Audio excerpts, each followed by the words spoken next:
Hello दोस्तों, नमस्कार। अमृतुल classes में आप सभी का स्वागत है। आगामी 15 एवं 16 नवंबर को 15 एवं 16 अक्टूबर को यूपी ट्रिपल एस सी आयोग द्वारा आयोजित पेट परीक्षा जो है उसका होना सुनिश्चित है। उसी से संबंधित कुछ मैराथन मैं आप लोगों के सामने लेकर के आ रहा हूं। यह मेरी तीसरी मैराथन होगी और आखिरी भी होगी, और उम्मीद है कि जितने क्वेश्चन आप लोगों ने अभी तक किए होंगे वो काफ़ी महत्वपूर्ण आप लोगों के लिए साबित होंगे, क्योंकि जितने भी प्रश्नों का समावेश किया जा रहा है वो कहीं ना कहीं प्रीवियस एग्ज़ाम में अपनी उपस्थिति हमेशा दर्ज करवाते रहे हैं। और पूरी उम्मीद है और पूरा विश्वास है कि जो एग्ज़ाम है 15 एवं 16 अक्टूबर को उनमें भी अपनी उपस्थिति दर्ज कराएंगे। बस अपने ऊपर विश्वास बना करके जितने भी प्रश्न करवाए जा रहे हैं, जो उनकी व्याख्या है उसको ध्यानपूर्वक सुनिए और उसे लिखिए और उन्हें किसी न किसी प्रकार से याद कर लीजिए, ताकि जब कहीं भी वो आपके सामने प्रश्न आए तो किसी भी दशा में वह गलत नहीं होने चाहिए। तो इसी विश्वास के साथ मैं आप लोगों के सामने शुरू करने जा रहा हूं आज का प्रैक्टिस सेट, जिसमें एक बेहतरीन प्रश्नों का संकलन किया गया है और इसको करने के बाद आप एक नेक्स्ट लेवल पर अपने आप को पाएंगे। तो आइए इसको शुरू करते हैं। पहला प्रश्न है, किन तीन वेदों को संयुक्त रूप से वेद त्रयी कहा जाता है? किन तीन वेदों को संयुक्त रूप से वेद त्रयी कहा जाता है? तो वेद त्रयी के अंतर्गत ऋग्वेद, सामवेद, यजुर्वेद। कौन कौन से? ऋग्वेद, सामवेद, यजुर्वेद। क्योंकि वेद 4 प्रकार के होते हैं और उसमें ऋग्वेद, सामवेद, यजुर्वेद, अथर्ववेद आता है, लेकिन वेद त्रयी के अंतर्गत केवल शुरू के 3 ऋग्वेद, सामवेद, यजुर्वेद ही आएंगे। तो इसीलिए सी ऑप्शन इसका सही जवाब हो जाएगा। अगर प्रश्न पूछ दे आप लोगों से कि जो ऋग्वेद होता है उसमें जो ऋग्वेद को पढ़ने वाले होते हैं उन्हें क्या कहा जाता है? तो ऋग्वेद के पढ़ने वाले को होत्री कहते हैं। इसे आप लोग ज़रूर नोट करिएगा, पूछेगा एग्जाम में। होत्री कहते हैं। ऋग्वेद के पढ़ने वाले को होत्री कहते हैं। अथर्ववेद के पढ़ने वालों को अथर्ववेद के पढ़ने वालों को यहाँ लिख दे रहा हूँ। अथर्ववेद के पढ़ने वालों को इसे ब्रह्मा पढ़ते थे। कौन? ब्रह्मा। तो ऋग्वेद को होत्री, अथर्ववेद को ब्रह्मा और यजुर्वेद को कौन पढ़ते थे? अधर्व। यजुर्वेद को अधर्व पढ़ते थे और सामवेद को उद्राति पढ़ते थे। कौन? उद्राति। उद्राति सामवेद को पढ़ते थे। यहाँ पर एक प्रश्न और पूछता है कि जो ऋग्वेद है, यजुर्वेद है, सामवेद है, अथर्ववेद है, इनके ब्राह्मण ग्रंथ को क्या कहते हैं? इसे आप ओरली सुन लीजिए और लिखने का प्रयास कीजिएगा कि ऋग्वेद के ब्राह्मण ग्रंथ को ऐतरेय कहते हैं। ऐतरेय। यजुर्वेद के ब्राह्मण ग्रंथ को तैतरीय और शतपथ कहा जाता है। यजुर्वेद के ब्राह्मण ग्रंथ को तैतरीय और शतपथ कहा जाता है। और सामवेद, जो सामवेद है, उसके ब्राह्मण ग्रंथ को पंचविश कहा जाता है। क्या? पंचविश। और अथर्ववेद के ब्राह्मण ग्रंथ को गोपथ कहते हैं। क्या कहते हैं? गोपथ। तो ऋग्वेद को ऐतरेय, यजुर्वेद के ब्राह्मण ग्रंथ को तैतरीय और शतपथ, संगीत सामवेद को ब्राह्मण ग्रंथ को पंचविश, अथर्ववेद के गोपथ। यह ब्राह्मण ग्रंथ भी परीक्षा में खूब पूछा जाता है। और सामवेद का जो संबंध है वह संगीत से है। किससे? संगीत से। अथर्ववेद का संबंध जादू टोने से है। अथर्ववेद का संबंध जादू टोने से है। सामवेद का संगीत से है। यजुर्वेद का संबंध यज्ञ से है। यज्ञ के विधि विधान मंत्रों से। तो उम्मीद है कि कुछ फैक्ट जो आपको बताए होंगे आपको समझ में आए होंगे। फिलहाल पहले का जो सही आंसर है वह सी है। आइए अगले प्रश्न पर बढ़ते हैं। पुष्यमित्र शुंग द्वारा मारा जाने वाला अंतिम मौर्य शासक कौन था? पुष्यमित्र शुंग द्वारा मारा जाने वाला अंतिम मौर्य शासक वृहद्रथ था। कौन था? वृहद्रथ। बी। यह भी एग्जाम में खूब पूछा जाता है। और बिंदुसार कौन है? तो बिंदुसार चंद्रगुप्त के पुत्र थे और बृहद्रथ मौर्य वंश के अंतिम शासक थे। ये जो बिंदुसार लिखा है यह चंद्रगुप्त मौर्य के पुत्र थे और बृहद्रथ यह मौर्य वंश के अंतिम शासक थे जिन्हें पुष्यमित्र शुंग के द्वारा मारा गया है। निम्नलिखित में से किस शासक को भारत का नेपोलियन कहा जाता है? किस शासक को भारत का नेपोलियन कहा जाता है? तो समुद्रगुप्त। किसे? समुद्रगुप्त। B option. समुद्रगुप्त को भारत का नेपोलियन कहते हैं। अशोक कौन है? अशोक मौर्य वंश से संबंधित हैं। इन्होंने अभिलेख लिखे। इनका सबसे लंबा अभिलेख 7वां अभिलेख है। रुम्मीदेई का अभिलेख सबसे छोटा अभिलेख है। आगे बताएंगे अशोक के बारे में। फिलहाल भारत का नेपोलियन की जो संज्ञा दी गई है वह समुद्रगुप्त को दी गई है। प्रसिद्ध चीनी यात्री प्रसिद्ध चीनी यात्री हुएनसांग ने किस सम्राट के शासन के दौरान भारत में यात्रा की थी? तो हुएनसांग जो है यह महोदय हर्षवर्धन के समय, किसके समय? हर्षवर्धन के समय इन्होंने भारत की यात्रा की। और चंद्रगुप्त प्रथम के समय फाहियान, कौन? फाहियान आया था चंद्रगुप्त प्रथम के समय, लेकिन हर्षवर्धन के समय चीनी यात्री हुएनसांग ने भारत की यात्रा की थी। निम्नलिखित में से कौन दिल्ली के लोदी राजवंश का अंतिम शासक था? दिल्ली के लोदी राजवंश का अंतिम शासक सिकंदर लोदी का पुत्र इब्राहिम लोदी था। सिकंदर लोदी का पुत्र इब्राहिम लोदी था। यही जो लोदी वंश है उसके अंतिम मतलब सम्राट के रूप में जाना गया इब्राहिम लोदी। अगला प्रश्न है, मुस्लिम लीग की स्थापना कब की गई थी? मुस्लिम लीग की स्थापना कब की गई? तो मुस्लिम लीग की स्थापना 1906 में। कब? 1906 में। दो व्यक्ति थे, आगा खां सलीम खां, आगा खां सलीम खां। इन्हीं के द्वारा मुस्लिम लीग की स्थापना 1906 में की गई थी और इसके मुस्लिम लीग के प्रथम अध्यक्ष आगा खां को बनाया गया था। निम्न में से कौन संथाल विद्रोह के एक नेता थे? संथाल विद्रोह के निम्नलिखित में से कौन एक नेता थे? तो जो संथाल विद्रोह है वह 1855-56 के समय चला था और यह इसका क्षेत्र भागलपुर के आसपास का क्षेत्र था। तो संथाल विद्रोह को सिद्धू माझी और कान्हू, कौन कौन?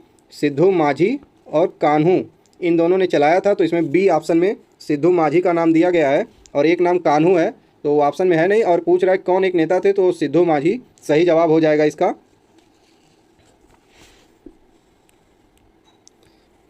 निम्न में स्वतंत्रता आंदोलन में भाग लेने वाले पश्चिम बंगाल के क्रांतिकारी की पहचान करें। इन चारों में से कौन पश्चिम बंगाल से संबंधित हैं, उनकी पहचान करना है। तो खुदीराम बोस, कौन? खुदीराम बोस, यही पश्चिम बंगाल से इनका संबंध था और इन्हें मुजफ्फरपुर बम कांड में इन्हें फांसी दे दी गई थी। तो खुदीराम बोस इसका सही जवाब हो जाएगा। बारदौली किसान सत्याग्रह का नेतृत्व किसने किया? बारदौली सत्याग्रह का नेतृत्व सरदार वल्लभ भाई पटेल ने किया था और यह आंदोलन या सत्याग्रह 1928 में हुआ था। कब हुआ था? 1928 में बारदौली सत्याग्रह हुआ और इसका नेतृत्व गांधी जी के आदेश या गांधी जी के कहने से सरदार वल्लभ भाई पटेल ने किया था। और यहीं से यहाँ की महिलाओं ने इनसे प्रभावित होकर के इन्हें सरदार की उपाधि दी थी। प्रश्न पूछता है कि सरदार की उपाधि वल्लभ भाई पटेल को किसने दी थी?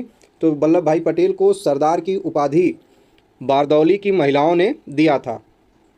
बारदौली सत्याग्रह 1928 में हुआ था और यहाँ इनको सरदार की उपाधि मिली थी। किस नेता ने हमें CR फार्मूला दिया? तो CR फार्मूला जो कांग्रेस और मुस्लिम लीग के बीच समझौता कराने के लिए C राजगोपालाचारी ने हमें CR फार्मूला दिया। C राजगोपालाचारी जो एक आंदोलनकारी थे, उन्होंने ही हमें CR फार्मूला कांग्रेस और मुस्लिम लीग के बीच समझौता कराने के लिए दिया था। प्रश्न है, नॉर्वे की राजधानी क्या है? नॉर्वे की राजधानी ओस्लो है। क्या है? ओस्लो। और इससे संबंधित एक अच्छी चीज़ है कि ओस्लो में ही नोबेल पुरस्कार होता है। कौन सा पुरस्कार? नोबेल पुरस्कार। उसका जो शांति वाला पुरस्कार होता है, जो 5 शांति पुरस्कार होता है, बाकी पुरस्कार इसके स्टॉकहोम में दिए जाते हैं। कहाँ पे? स्टॉकहोम में। लेकिन शांति का नोबेल पुरस्कार नॉर्वे की राजधानी ओस्लो में दिया जाता है और नॉर्वे की राजधानी ओस्लो होगी। आइए अगले प्रश्न पे चलते हैं। 82.5 अंश पूर्वी देशांतर भारत के लिए क्यों महत्वपूर्ण है? 82.5 अंश पूर्वी देशांतर भारत के लिए क्यों महत्वपूर्ण है? यह भारत की जलवायु पर प्रभाव डालता है, यह भारतीय मानक समय का निर्धारण करता है, इस देशांतर के पास इलाहाबाद स्थित है, यह भारत के रीति रिवाजों पर प्रभाव डालता है। इसका सही जवाब हो जाएगा कि यह भारतीय मानक समय का निर्धारण करता है। यह भारतीय मानक समय का निर्धारण परीक्षा में पूछेगा कि भारतीय मानक समय का निर्धारण कौन सा देशांतर करता है, तो आ जाएगा 82.5 अंश पूर्वी देशांतर। और यह ग्रीनविच जो समय रेखा है उससे 5.5 घंटा आगे है।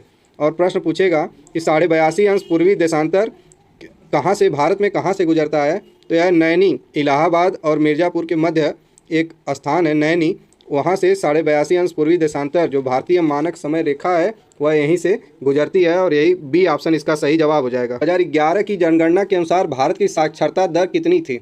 तो 2011 की साक्षरता के अनुसार भारत की जनगणना 73% थी। कितनी परसेंट थी? 73% थी, 73%। इसमें केरल की साक्षरता दर सर्वाधिक पाई गई। केरल पूछेगा प्रश्न कि सर्वाधिक साक्षरता किस राज्य की है, तो वह केरल राज्य हो जाएगा। और सबसे कम साक्षरता बिहार राज्य की पाई गई और 73% जो एवरेज औसत साक्षरता पाई गई वो 73% पाई गई थी। जिसमें अगर पूछे कि पुरुषों का साक्षरता दर कितना है तो वह 80% हो जाएगा। कितना? 80%। लेकिन महिलाओं का यदि पूछे तो 64% पाया जाएगा। सर्वाधिक साक्षरता वाला राज्य केरल है और न्यूनतम साक्षरता वाला राज्य बिहार है। हीराकुंड बांध किस राज्य में स्थित है? हीराकुंड बांध किस राज्य में स्थित है? तो हीराकुंड बांध जो है ओडिशा में महानदी पर स्थित है हीराकुंड बांध। और कर्नाटक में कौन सा बांध है? अलमाटी बांध कृष्णा नदी पर कर्नाटक में स्थित है। आइए इसका ऑप्शन हो जाएगा हीराकुंड बांध का ओडिशा राज्य में महानदी पर स्थित यह बांध हीराकुंड है। इसका ऑप्शन हो जाएगा 14वें का सी। आइए अगले प्रश्न पर बढ़ते हैं। अगला प्रश्न है कि निम्नलिखित में से कौन सा राज्य नेपाल के साथ अपनी सीमा साझा नहीं करता है?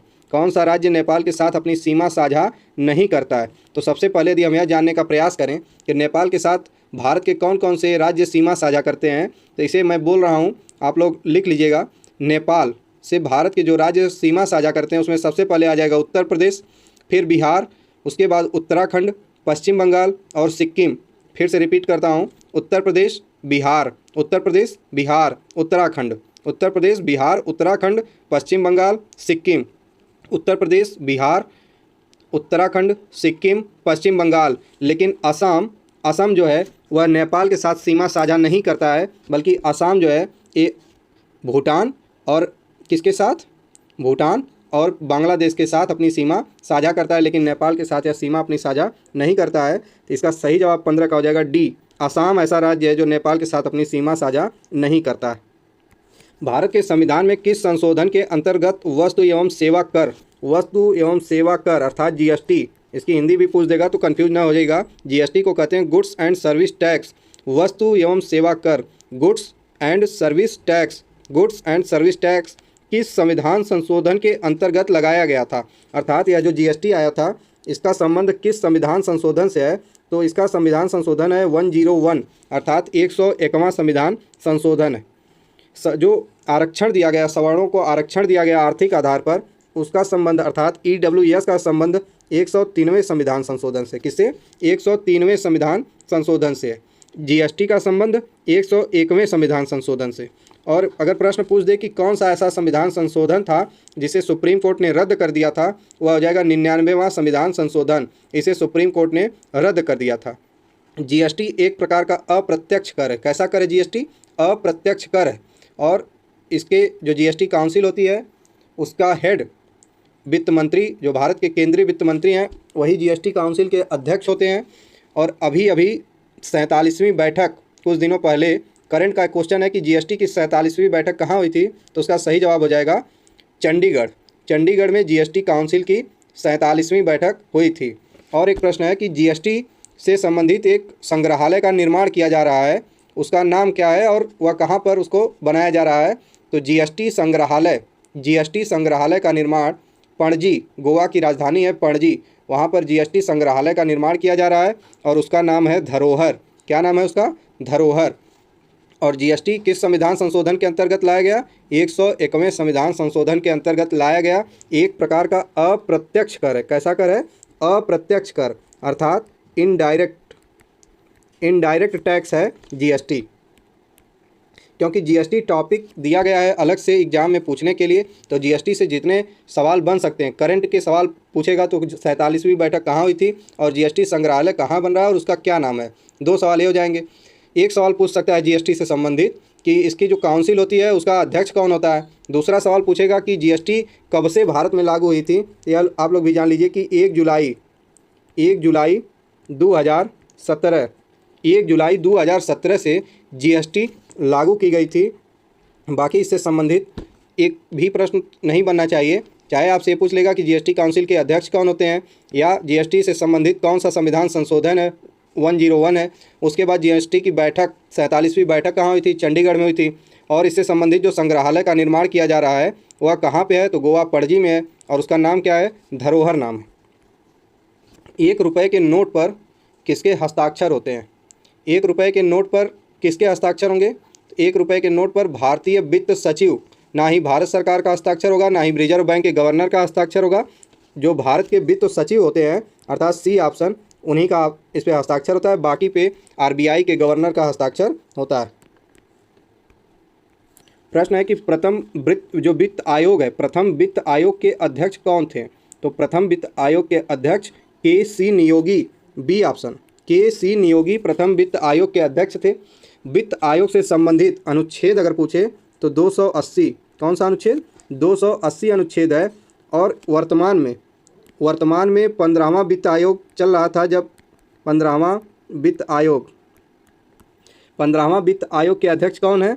नंद किशोर सिंह। जो 15वें वित्त आयोग की परीक्षा में जरूर पूछेगा, वित्त आयोग से एक प्रश्न या तो उसका अध्यक्ष पूछ ले या अनुच्छेद पूछ ले। अब अध्यक्ष में 2 सवाल होंगे, या तो प्रथम अध्यक्ष पूछे या वर्तमान जो 15वें वित्त आयोग के अध्यक्ष थे उनको पूछे। तो है एन के सिंह। कौन है? एन के सिंह। एन से हो जाएगा नंद, के से हो जाएगा किशोर। नंद किशोर सिंह 15वें वित्त आयोग के अध्यक्ष थे। और वित्त आयोग का उल्लेख अनुच्छेद 280 में है कि इसकी नियुक्ति, वित्त आयोग की नियुक्ति राष्ट्रपति के द्वारा की जाएगी। किसके द्वारा? राष्ट्रपति के द्वारा।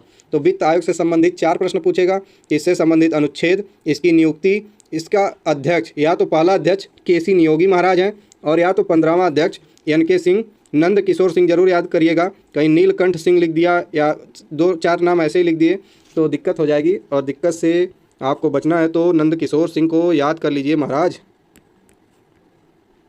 देखिए एक योजना है तो पढ़ लीजिए। PMSBY का विस्तारित रूप क्या है? कुछ नहीं है, प्रधानमंत्री सुरक्षा बीमा योजना। पहला ही ऑप्शन इसमें सत्य है, प्रधानमंत्री सुरक्षा बीमा योजना। 9 मई 2015 कलकत्ता से इसकी शुरुआत की गई थी, प्रधानमंत्री सुरक्षा बीमा योजना। चलिए आगे बढ़िए, आगे बढ़ना ही मनुष्य का कर्तव्य है और अपने कर्तव्य का निर्वहन करते रहिए। पंडित दीनदयाल उपाध्याय उन्नत कृषि शिक्षा योजना। पंडित दीनदयाल उपाध्याय उन्नत कृषि शिक्षा योजना का उद्देश्य क्या है? क्या हो सकता है उद्देश्य? कृषि में शिक्षा दी जाएगी तो क्या होगा उद्देश्य? कृषि शिक्षा को बढ़ावा देना। सी ऑप्शन इसका सत्य है, कृषि शिक्षा को बढ़ावा देना ही इसका उद्देश्य है। सी ऑप्शन 20वें का सी। प्रश्न है कि निम्नलिखित में से किस अनुच्छेद में भारत को इंडिया कहा गया है? निम्नलिखित में से किस अनुच्छेद में भारत को इंडिया कहा गया है? तो पहला ही अनुच्छेद अर्थात ए ऑप्शन इसका सही हो जाएगा। अनुच्छेद 1 में भारत को इंडिया कहा गया है। अगला प्रश्न आप लोगों के सामने ये रहा 1 लाख रुपए का। इस मौलिक अधिकार के तहत कानून के नज़र में सभी लोग समान हैं। इस मौलिक अधिकार के तहत कानून के नज़र में सभी लोग समान हैं। तो 6 प्रकार के मौलिक अधिकारों की बात संविधान में की गई है। अनुच्छेद 12 से अनुच्छेद 35 तक, अनुच्छेद 12 से अनुच्छेद 35 तक इनका वर्णन है। लेकिन प्रश्न के हिसाब से पूछ रहा है कि कानून के नज़र में सभी लोग समान हैं, तो समता का अर्थ होता है समान, और इसी के अंतर्गत आ जाएगा कानून के समक्ष सभी लोग समान हैं। सी ऑप्शन हो जाएगा। और समता का अधिकार यह अनुच्छेद 14 से लेकर के अनुच्छेद 18 तक आएगा। अनुच्छेद 14 से लेकर के अनुच्छेद 18 तक। ए ऑप्शन पर ध्यान दीजिए। स्वतंत्रता का अधिकार, बोलने की स्वतंत्रता, घूमने की स्वतंत्रता, संघ बनाने की स्वतंत्रता, जीवन यापन करने की स्वतंत्रता, ये कुछ स्वतंत्रताएं दी गई हैं। तो इनका उल्लेख अनुच्छेद 19 से 22 के अंतर्गत किया गया है। स्वतंत्रता का अधिकार जो है अनुच्छेद 19, 20, 21, 22 में किया गया है।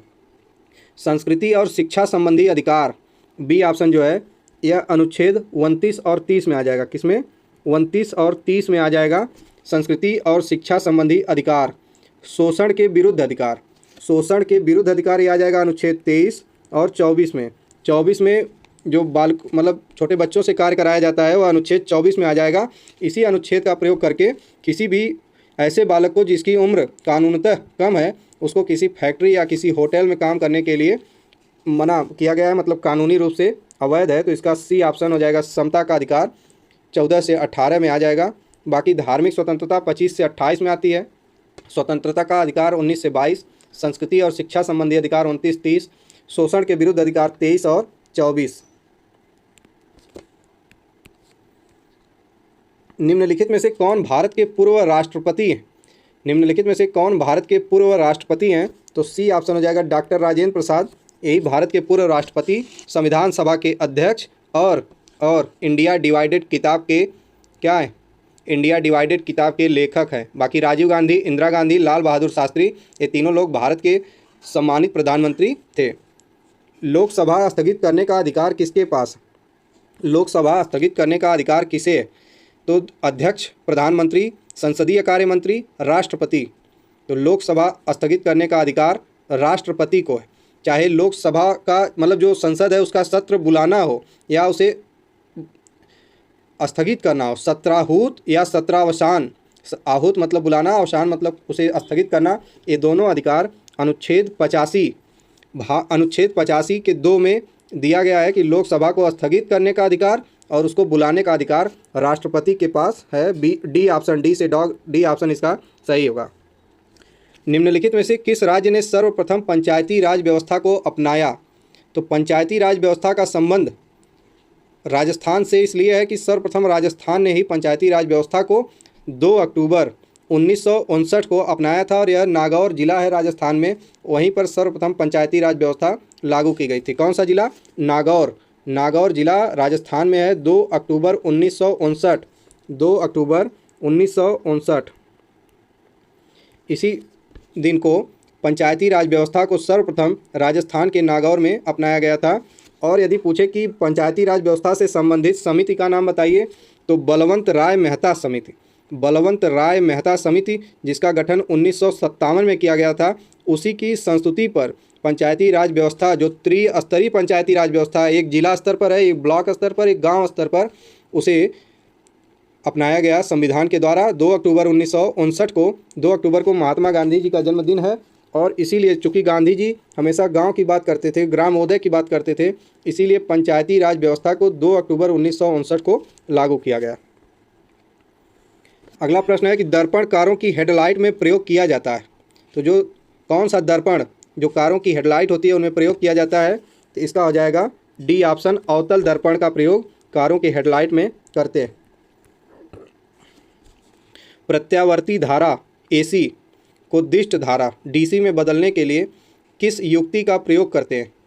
किस युक्ति का प्रयोग करते हैं? खूब एग्जाम में प्रश्न पूछा जाता है। तो रेक्टिफायर का उपयोग प्रत्यावर्ती धारा AC को दिष्ट धारा DC में बदलने के लिए किया जाता है। आइए अगले प्रश्न पे बढ़ते हैं। ठोस कार्बन डाइऑक्साइड को कहते हैं, मतलब इन चारों ऑप्शंस में से किसे ठोस कार्बन डाइऑक्साइड कहते हैं? तो 28वें का डी ऑप्शन, सूखी बर्फ।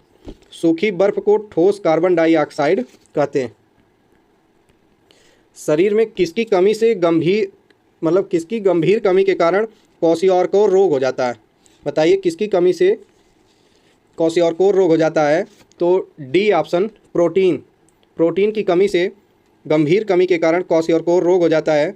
और विटामिन के से, अगर विटामिन के आपके शरीर में कम हो जाए तो ब्लड क्लॉटिंग, जो रक्त का थक्का बनता है, वह बनना कम हो जाएगा। तो 29वां का डी, प्रोटीन की कमी से क्वाशियोरकोर रोग होता है।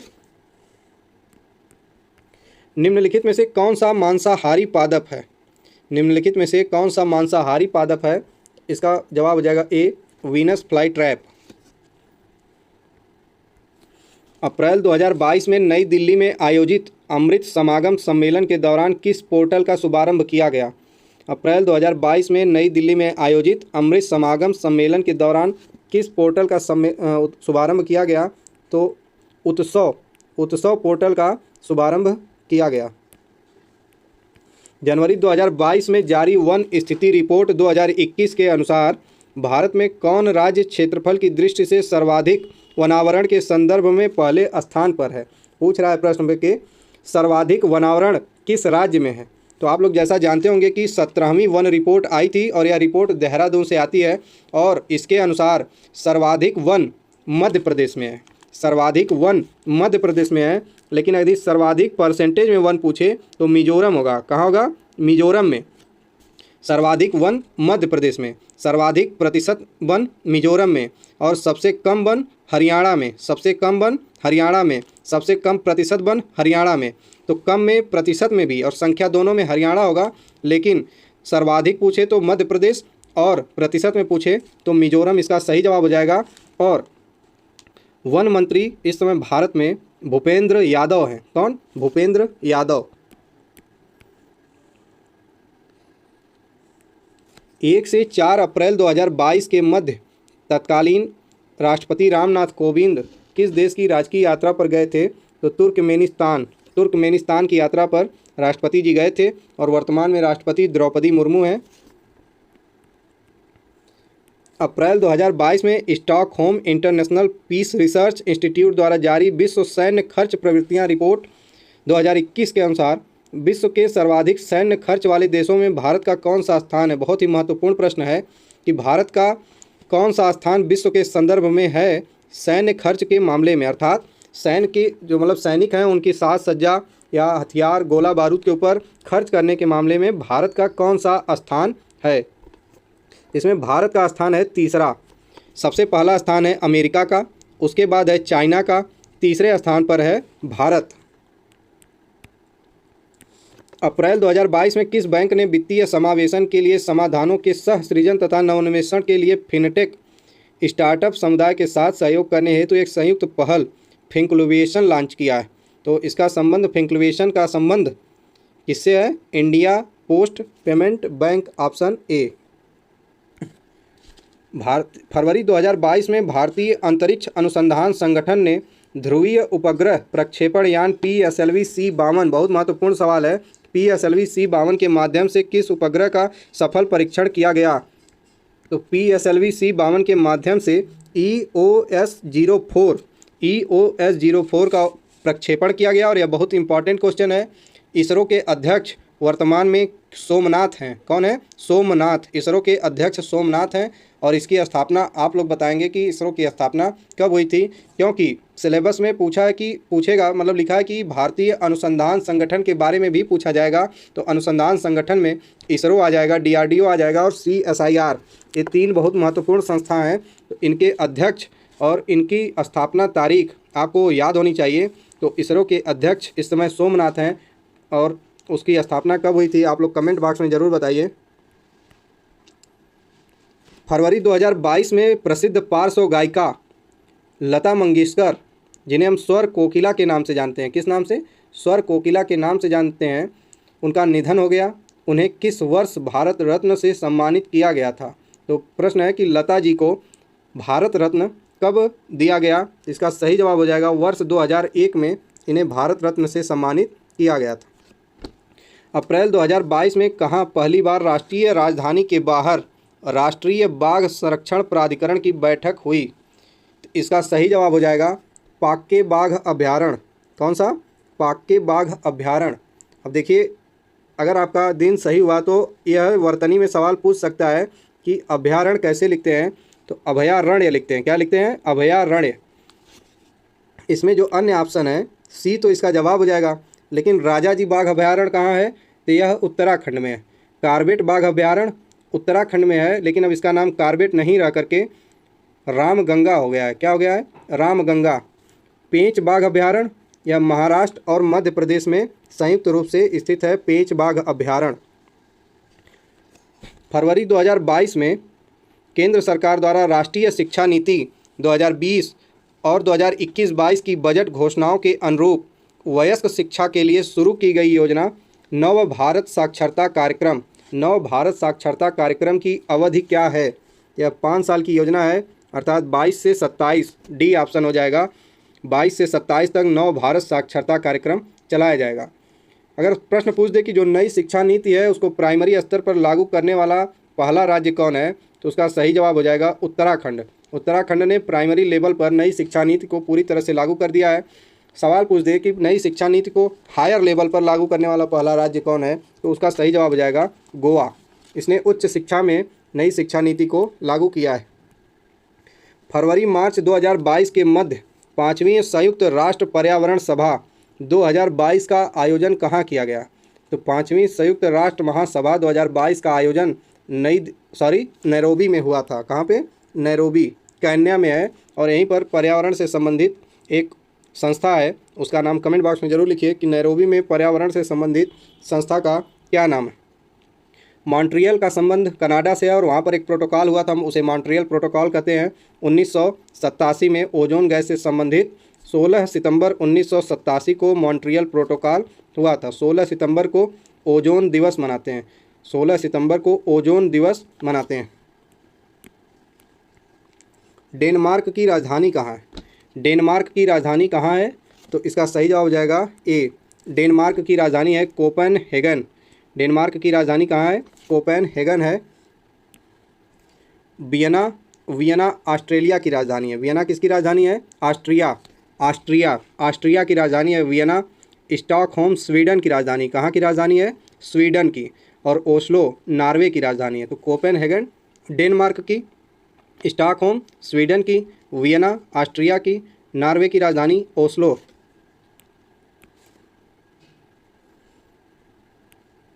भांगड़ा, भांगड़ा का संबंध तो आप लोग जानते होंगे कि पंजाब से है। किसी भी शादी विवाह में लोग भांगड़ा ज़्यादा करते हैं। यूनिसेफ की स्थापना किस वर्ष हुई थी? तो यूनिसेफ की स्थापना 1946 में न्यूयॉर्क में हुई। न्यूयॉर्क इसका मुख्यालय है। यूनिसेफ का बच्चों से संबंधित संस्था है और इसकी स्थापना 1946 में हुई थी और इसका मुख्यालय न्यूयॉर्क में है। निम्नलिखित में से भारत का सर्वोच्च नागरिक पुरस्कार कौन सा है? इसमें भारत रत्न भारत का सर्वोच्च नागरिक पुरस्कार है और प्रथम भारत रत्न राधाकृष्णन, जो हमारे पहले उपराष्ट्रपति थे जिनके जन्मदिवस पर शिक्षक दिवस मनाया जाता है, राधाकृष्णन। वेंकट रमन वैज्ञानिक थे और सी राजगोपालाचारी जो एक राजनेता और स्वतंत्रता संग्राम में भारत को आज़ाद दिलाने में महती भूमिका निभाए थे। सी राजागोपालाचारी, राधाकृष्णन, वेंकट रमन, इन 3 लोगों को 1954 में सर्वोच्च नागरिक पुरस्कार भारत रत्न से सम्मानित किया गया था। 65वां क्वेश्चन है कि रूमी दरवाज़ा का कहाँ स्थित है? रूमी दरवाज़ा लखनऊ, उत्तर प्रदेश की राजधानी लखनऊ में स्थित है। रामनाथ गोयनका पुरस्कार किस क्षेत्र में दिया जाता है? तो रामनाथ गोयनका पुरस्कार पत्रकारिता के क्षेत्र में दिया जाता है। पत्रकारिता, बी ऑप्शन हो जाएगा इसका, पत्रकारिता। पत्रकारिता के क्षेत्र में एक अंतर्राष्ट्रीय पुरस्कार दिया जाता है जिसे पुलित्जर पुरस्कार कहते हैं और रामनाथ गोयनका का संबंध पत्रकारिता, रामनाथ गोयनका पुरस्कार का संबंध पत्रकारिता से है। पुस्तक गोल्डन बॉय नीरज चोपड़ा के लेखक कौन है? गोल्डन बॉय नीरज चोपड़ा के लेखक नवदीप सिंह गिल हैं। D option, Navdeep Singh Gill. मई 2022 में संपन्न हुई राष्ट्रीय football championship hero Santosh trophy 2021-22 का खिताब किसने जीता है? इसका खिताब किसने जीता है? तो इसका खिताब केरल ने पश्चिम बंगाल को, किसने? केरल में आयोजन भी हुआ और केरल ने पश्चिम बंगाल को हरा करके संतोष ट्रॉफी, याद रखिएगा इसे, बहुत महत्वपूर्ण क्वेश्चन है कि केरल ने पश्चिम बंगाल को हरा करके संतोष ट्रॉफी पर कब्जा किया। दूसरा महत्वपूर्ण सवाल है कि डूरंड कप, जो डूरंड कप है उसको किसने जीता? तो डूरंड कप को बेंगलोर ने जीता है। थॉमस कप को भारत ने इंडोनेशिया को हरा करके थॉमस कप जीता। संतोष ट्रॉफी केरल ने पश्चिम बंगाल को हरा करके जीता और डूरंड बेंगलोर ने जीता है। बेंगलोर ने डूरंड कप को जीता है। कई बार बेंगलोर हो जा रहा है कि नहीं? मिस वर्ल्ड 2021 का खिताब किसने जीता? मिस वर्ल्ड 2021 का खिताब कैरोलिना बिलावस्का, यही है महारानी सुंदरी, इन्होंने जीता है। कैरोलिना बिलावस्का पोलैंड की रहने वाली हैं, बहुत सुंदर होंगी, तो इन्हीं को मिस वर्ल्ड 2021 का खिताब दिया गया। और राष्ट्रीय वन्य जीव बोर्ड की अस्थायी समिति की 67वीं बैठक में प्रतिवर्ष किस तिथि को राष्ट्रीय डॉल्फिन दिवस मनाए जाने की घोषणा की गई? प्रीवियस कई एग्जाम में यह तारीख बार बार पूछी जा रही है कि डॉल्फिन दिवस कब मनाया जाता है। तो 5 अक्टूबर याद रखिएगा डॉल्फिन दिवस। और ज़रूर किसी न किसी शिफ्ट में यह सवाल आएगा कि डॉल्फिन दिवस किस तारीख को मनाए जाने की घोषणा हुई है? तो 5 अक्टूबर। और डॉल्फिन संरक्षण केंद्र कहाँ बनाया गया है? पटना में।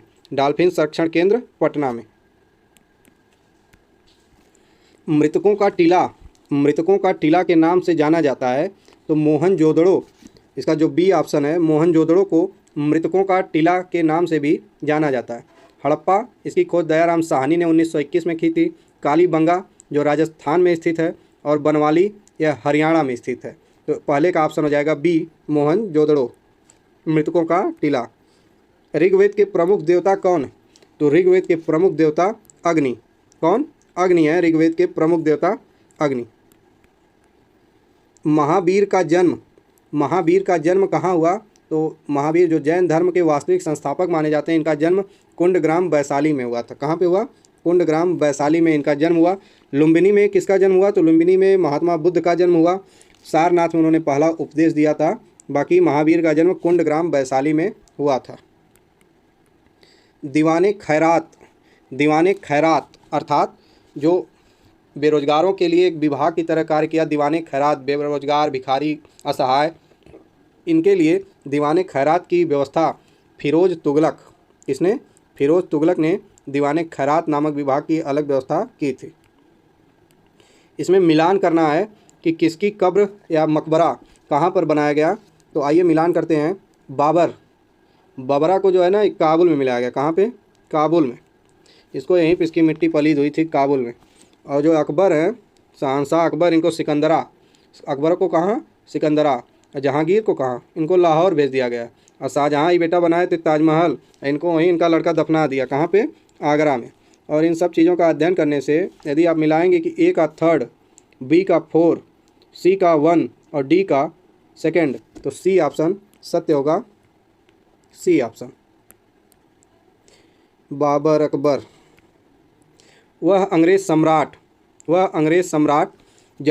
जिसने जहांगीर के दरबार में आकर भेंट की। तो सर थॉमस रो बेटा थे। यही आए थे जहांगीर के दरबार में कुछ छूट लेने के लिए, और रोने लगे तो इनको जहांगीर ने कुछ छूट दे भी दी थी। अवध के अंतिम नवाब कौन थे? तो अवध के अंतिम नवाब वाजिद अली शाह थे। कौन थे? वाजिद अली शाह। सी ऑप्शन इसका सही हो जाएगा। मेरे शरीर पर पड़ी लाठी की एक एक चोट ब्रिटिश साम्राज्य के ताबूत की कील सिद्ध होगी, यह कथन किसने कहा था? तो लाला लाजपत राय। इन्होंने साइमन कमीशन का विरोध किया था, तो वहाँ पर लाठी चार्ज हो गई थी। इन्होंने वहाँ पर यह वक्तव्य दिया कि मेरे शरीर पर पड़ी लाठी की एक एक चोट ब्रिटिश साम्राज्य के ताबूत की एक एक कील सिद्ध होगी। तो साइमन कमीशन भारत में कब आया था? 1927 में। 1927 में साइमन कमीशन का गठन किया गया, और यह 1928 में, कब? 1928 में इसका भारत में आगमन हुआ था। यह दोनों डेट याद रखिएगा कि साइमन कमीशन का गठन 1927 में और आगमन 1928 में हुआ। और लाला लाजपत राय ने साइमन कमीशन का विरोध करते हुए इनके सर पर लाठी लगी, जिससे इनकी मृत्यु हो गई थी और यह शहीद हो गए थे। स्वतंत्रता प्राप्ति के समय भारतीय राष्ट्रीय कांग्रेस का अध्यक्ष कौन था? तो पहली वीडियो में भी मैंने बताया, अगर उसको आपने नहीं देखा है तो ज़रूर देखें। उसमें सभी महत्वपूर्ण कांग्रेस के अधिवेशन बताया हूं मैं। तो जेबी कृपलानी यह स्वतंत्रता प्राप्त के समय भारतीय राष्ट्रीय कांग्रेस के अध्यक्ष थे। करजन ने भारत का विभाजन कब किया? तो जब उसका मन किया तो उसने कर दिया। कब मन किया? 1905 में। यो बेवकूफ़ था ससुरा। 1905 में करजन ने भारत का विभाजन किया, और इसी भारत विभाजन के फलस्वरूप स्वदेशी आंदोलन की शुरुआत हुई। और स्वदेशी आंदोलन नेतृत्व विहीन होते हुए भी, मतलब लोकल लोग इसका नेतृत्व कर रहे थे, कोई देशव्यापी नेता नहीं था इसके लिए, लेकिन तब भी यह आंदोलन काफ़ी सफल माना गया। 1905 में करजन ने भारत का विभाजन किया, और 1911 में पुनः बंगाल विभाजन को क्या कर दिया गया? रद्द कर दिया गया। पाक जल संधि, इस नाम से सतर्क रहिएगा, हमेशा धोखा देने वाला नाम है पाक।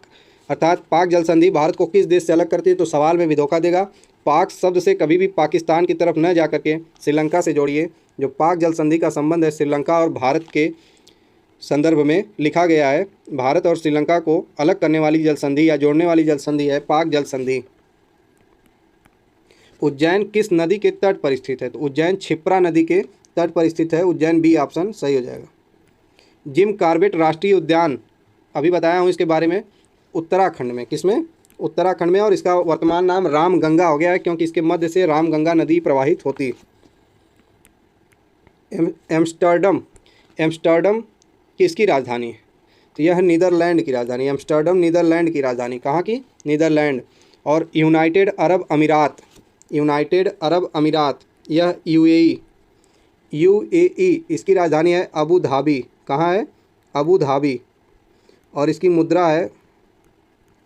मुद्रा है दिरहम। क्या है मुद्रा? दिरहम। थर्ड स्थान पर है दक्षिण कोरिया, इसकी राजधानी है सियाल। कहाँ है राजधानी? सियाल। दक्षिण कोरिया की राजधानी सियाल। और इटली की राजधानी है रोम। राहुल बाबा का ननिहाल है, राहुल गांधी का, इटली में, और रोम वहाँ की राजधानी। कौन से पर्वत एशिया को यूरोप से अलग करते हैं? यूराल पर्वत है, यूराल, सी ऑप्शन। यूराल पर्वत यही जो है एशिया को यूरोप से अलग करता है। हिमालय पर्वत जान ही रहे हैं कि सबसे ऊंची पर्वतमाला है। एंडीज, बी ऑप्शन में लिखा है एंडीज। यह कहाँ पर है? यह साउथ अमेरिका में। कहाँ पे? साउथ अमेरिका में एंडीज पर्वतमाला है। और रॉकी कहाँ है? तो रॉकी है नॉर्थ अमेरिका में। एंडीज पर्वत की सबसे ऊंची चोटी माउंट एकांकगुआ है। कौन सी? माउंट एकांकगुआ। और रॉकी की सबसे ऊंची चोटी है माउंट डेनाली रेंज कहेंगे या माउंट मैकिनले। इसका ऑप्शन सी यूराल होगा, जो एशिया को यूरोप से अलग करता है। देखिए प्रश्न आ भी गया, अभी मैं इसकी चर्चा कर रहा था थोड़ी देर पहले कि जीएसटी काउंसिल की अध्यक्षता कौन करता है। तो जीएसटी काउंसिल की अध्यक्षता हमेशा केंद्रीय वित्त मंत्री, जो भी सेंट्रल गवर्नमेंट में वित्त मंत्री होंगी, वही कैबिनेट मिनिस्टर, वही जीएसटी काउंसिल की अध्यक्षता करेंगी। और 47वीं बैठक चंडीगढ़ में हुई। आरबीआई के गवर्नर इस समय कौन है? तो इस समय शक्तिकांत दास हैं आरबीआई के गवर्नर। पहले गवर्नर इसके ऑसबॉर्न स्मिथ थे। आरबीआई के पहले गवर्नर ऑसबॉर्न स्मिथ। और पहले भारतीय गवर्नर सीडी देशमुख इसके पहले गवर्नर थे आरबीआई के। इसमें एक लिखा है सेबी। तो सेबी की स्थापना 12 अप्रैल 1988 में हुई थी। कब हुई थी? 12 अप्रैल 1988 में। फिलहाल इसका जवाब हो जाएगा डी। वाणिज्यिक बैंकों का राष्ट्रीयकरण कब हुआ? वाणिज्यिक बैंकों का राष्ट्रीयकरण 1969 में, सी ऑप्शन, इंदिरा गांधी के समय हुआ था। इन्होंने 1969 में 14 बैंकों का राष्ट्रीयकरण किया था और 1980 में 6 और बैंकों का राष्ट्रीयकरण किया गया।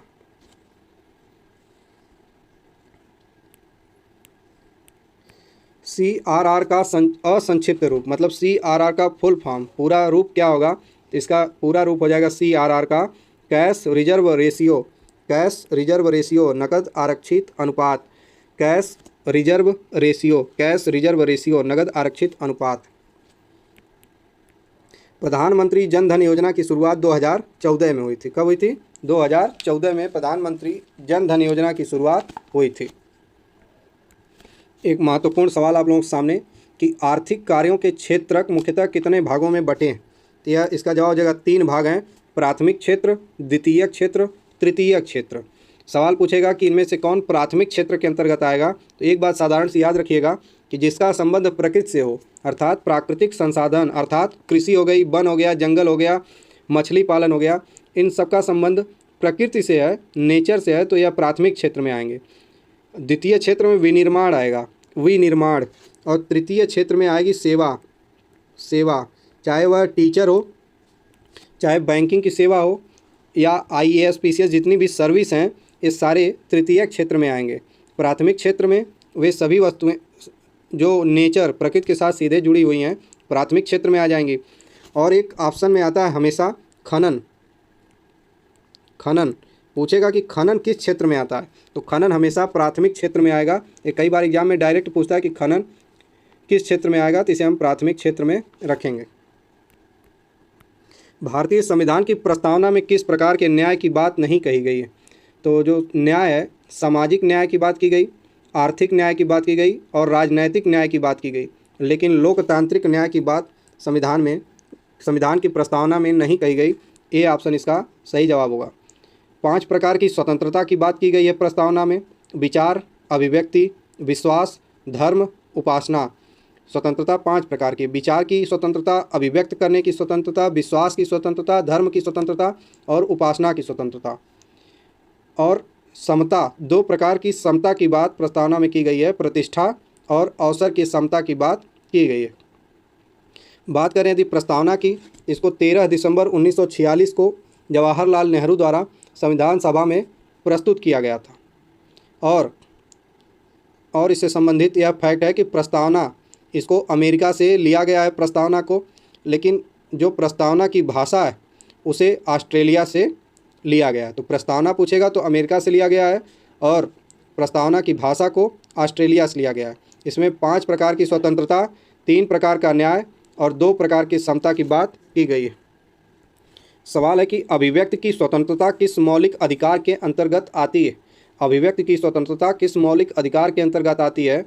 तो बी ऑप्शन इसका हो जाएगा, स्वतंत्रता का अधिकार। इसमें अभिव्यक्त कुछ भी आप बोल सकते हैं तब तक कि जब तक दूसरे को इससे कोई कष्ट न हो, तो यह स्वतंत्रता का अधिकार है। 19(1) का अनुच्छेद है इससे संबंधित, 19(1) का। और जो प्रेस है, मीडिया है, वह भी अनुच्छेद 19 के अंतर्गत ही आता है। उसी के तहत उसे बोलने की आज़ादी प्राप्त हुई है। सवाल है कि निम्नलिखित में से कौन से भारतीय संसद के संगठक हैं? मतलब संसद का निर्माण किन किन से मिलकर होता है? तो संसद के 3 अंग हैं, राष्ट्रपति, राज्यसभा, लोकसभा।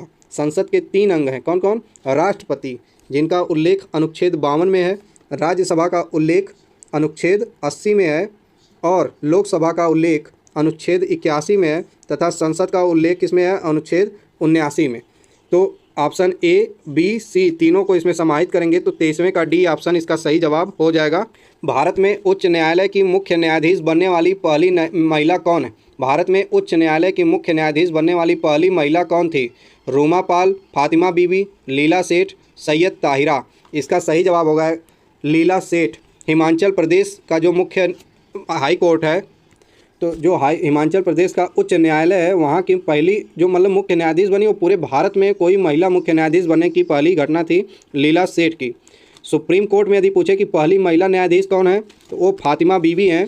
फातिमा बीबी सुप्रीम कोर्ट में पहली महिला न्यायाधीश बनी। और पूरे भारत में पूछे कि पहली महिला न्यायाधीश कौन थी, ना ही सुप्रीम कोर्ट की, ना ही हाई कोर्ट की, किसी भी न्यायालय में पहली महिला न्यायाधीश अन्ना चांडी बनी थी। कौन? अन्ना चांडी। तो इसका जवाब हो जाएगा लीला सेठ, जो हिमाचल प्रदेश में मुख्य न्यायाधीश बनने वाली पहली महिला थी।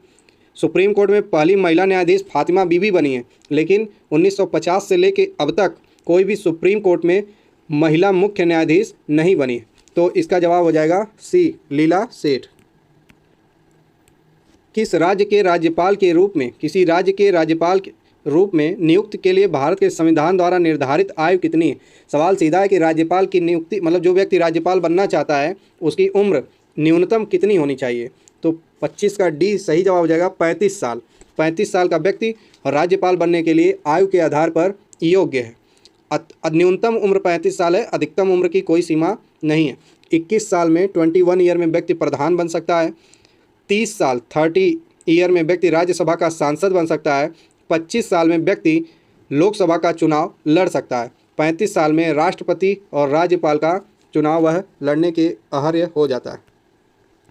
जब किसी वस्तु को 2 समानांतर समतल दर्पणों के बीच रखा जाता है तो बने हुए प्रतिबिंबों की संख्या कितनी होगी? इसका जवाब हो जाएगा अनंत। निम्नलिखित में से कौन सा अम्ल चींटी के डंक में पाया जाता है? तो कौन सा अम्ल चींटी के डंक में पाया जाता है? तो वह अम्ल है फार्मिक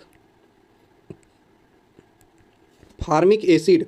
फार्मिक अम्ल चींटी के डंक में पाया जाता है, लेकिन ऑप्शन में फार्मिक कहीं है नहीं, तो चूंकि मेथेनोइक अम्ल जो ऑप्शन ए है, मेथेनोइक, उसी को फार्मिक अम्ल भी कहते हैं और यह अम्ल चींटी के डंक में और बिच्छू के डंक में पाया जाता है। ऑप्शन ए इसका सही जवाब हो जाएगा। टार्टरिक अम्ल जो है वह इमली जैसे खट्टे पदार्थों में पाया जाता है। टार्टरिक अम्ल इमली में। सेब में, जो सेब है एप्पल, उसमें मैलिक अम्ल पाया जाता है। ऑक्जेलिक अम्ल सी ऑप्शन में जो लिखा है ऑक्जेलिक अम्ल, यह टमाटर में पाया जाता है। और एसिटिक अम्ल सिरका को कहते हैं। डी ऑप्शन, एसिटिक अम्ल सिरका को कहा जाता है। निम्नलिखित में से किस अम्ल को अम्लों का राजा कहा जाता है? अम्लों का राजा सल्फ्यूरिक अम्ल को कहा जाता है। D option. कवकों के अध्ययन को क्या कहा जाता है? तो कवकों के अध्ययन को माइकोलॉजी कहा जाता है। साइटोलॉजी, ऑप्शन ए जो लिखा है साइटोलॉजी, कोशिका के अध्ययन को साइटोलॉजी कहते हैं। मायोलॉजी, मांसपेशी के अध्ययन को मायोलॉजी कहते हैं। और न्यूरोलॉजी, तंत्रिका तंत्र को कहते हैं। तंत्रिका तंत्र का अध्ययन न्यूरोलॉजी, मांसपेशी का अध्ययन मायोलॉजी, कोशिका का अध्ययन साइटोलॉजी और कवक का अध्ययन माइकोलॉजी, ऑप्शन सी।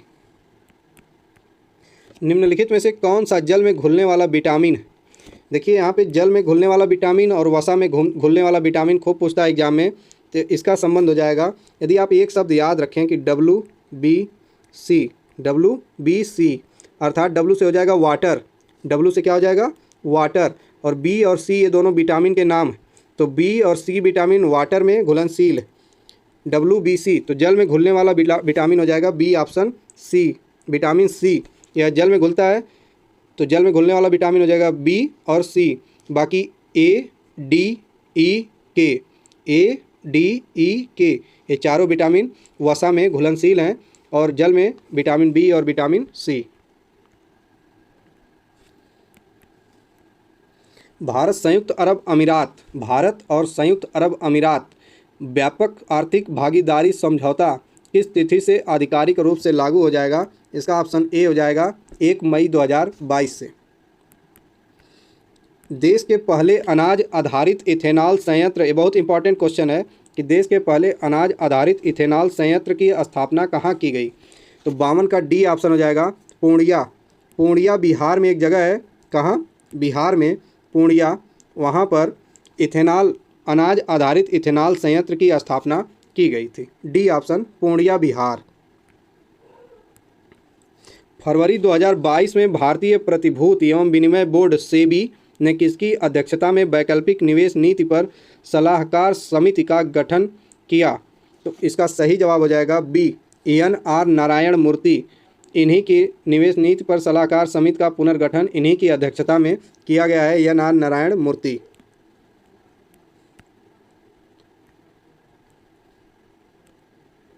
मई 2022 में इंडियन ऑयल कॉरपोरेशन ने असम के किस जिले में पायलट आधार पर मेथेनॉल के मिश्रण वाला M15 पेट्रोल पंप लॉन्च किया? इसका 54 का सी हो जाएगा तिनसुकिया। यहाँ पर मेथेनॉल के मिश्रण वाला M15 पेट्रोल पंप लॉन्च किया गया। हाल ही में भारतीय विज्ञान संस्थान बेंगलुरु के नेतृत्व में किए गए अध्ययन में किस नदी में माइक्रोप्लास्टिक पाया गया? किस नदी में माइक्रोप्लास्टिक पाया गया जिसके कारण मछलियों में विकास प्रभावित हो रहा है? इसका जवाब हो जाएगा ए, कावेरी नदी। मार्च 2022 में केंद्रीय मंत्री नितिन गडकरी ने नई दिल्ली में विश्व की सबसे उन्नत तकनीक विकसित green hydrogen fuel cell electric वाहन लॉन्च किया। उस वाहन का नाम क्या है? तो 56 का डी हो जाएगा टोयोटा मिराई, डी ऑप्शन। फरवरी मार्च 2022 में 5 राज्यों में विधानसभा चुनाव संपन्न हुए। इन 5 राज्यों में कौन शामिल नहीं है? 4 ऑप्शन पूछ रहा है, इनमें कौन शामिल नहीं? तो सिक्किम में चुनाव नहीं हुआ था। चुनाव होने वाले राज्य हैं गोवा, उत्तराखंड, पंजाब, उत्तर प्रदेश और मणिपुर। गोवा, उत्तराखंड, पंजाब, उत्तर प्रदेश और मणिपुर, इन्हीं 5 राज्यों में चुनाव संपन्न हुए थे। प्रश्न बड़ा है, थोड़ा सा ध्यान से पढ़िए कि दिसंबर 2021 में प्रधानमंत्री मोदी ने गंगा एक्सप्रेस वे की आधारशिला रखी। इस एक्सप्रेसवे से संबंधित कौन सा कथन सही नहीं है? 18 दिसंबर 2021 को प्रधानमंत्री नरेंद्र मोदी ने शाहजहांपुर उत्तर प्रदेश में इस एक्सप्रेसवे की आधारशिला रखी। यह कथन बिल्कुल 100% सत्य है। इस एक्सप्रेसवे जो है पूर्वी उत्तर प्रदेश को पश्चिमी उत्तर प्रदेश से जोड़ेगा, यह भी सत्य है। मेरठ से लेकर के प्रयागराज तक यह होगा। इस एक्सप्रेसवे की लंबाई लगभग 594 किलोमीटर है, यह भी सत्य है। और डी ऑप्शन, यह एक्सप्रेसवे मेरठ जिले के बिरमती गांव से शुरू होकर वाराणसी जिले के समनपुर गांव पर समाप्त होगा, यह असत्य है। जो गंगा एक्सप्रेसवे है वह प्रयागराज से शुरू होकर के, प्रयागराज में एक बिजौली गांव है, बिजौली, वहां से शुरू होकर के मेरठ तक जाएगा और लंबाई 594 किलोमीटर है। डी ऑप्शन असत्य है। अगस्त 2021 में राष्ट्रपति से मंजूरी मिलने के बाद 127वें संविधान संशोधन को किस अधिनियम के रूप में अधिसूचित किया गया? तो इसको 105वां संविधान संशोधन है ओबीसी से संबंधित, उसी से अधिसूचित किया गया 127वें संविधान संशोधन विधेयक को। यदि बात की जाए EWS की तो उससे संबंधित संविधान संशोधन 103, GST से 101, और SC/ST का जो लोकसभा में रिजर्वेशन से संबंधित 104 है। फिलहाल इसका जवाब सी ऑप्शन सत्य है। नवंबर 2021 में कौन स्वीडन की पहली महिला प्रधानमंत्री चुनी गई? तो स्वीडन की पहली महिला प्रधानमंत्री मैग्डालेना एंडरसन स्वीडन की पहली महिला प्रधानमंत्री चुनी गई। चूँकि पहली हैं और महिला हैं तो इसलिए इम्पॉर्टेंट है। स्वीडन की राजधानी स्टॉकहोम है। क्या है? स्टॉकहोम। हरिप्रसाद चौरसिया, इनका संबंध बांसुरी से, किससे? बांसुरी बजाते थे हरिप्रसाद चौरसिया। द्वीपों सहित भारत के समुद्र तट की अनुमानित लंबाई कितनी है? इसका ऑप्शन हो जाएगा सी 7516 किलोमीटर और मुख्य भूमि की लंबाई 6100 किलोमीटर है। और पूरी बात की जाए तो 15,200 किलोमीटर स्थलीय सीमा भारत की 15,200 किलोमीटर है।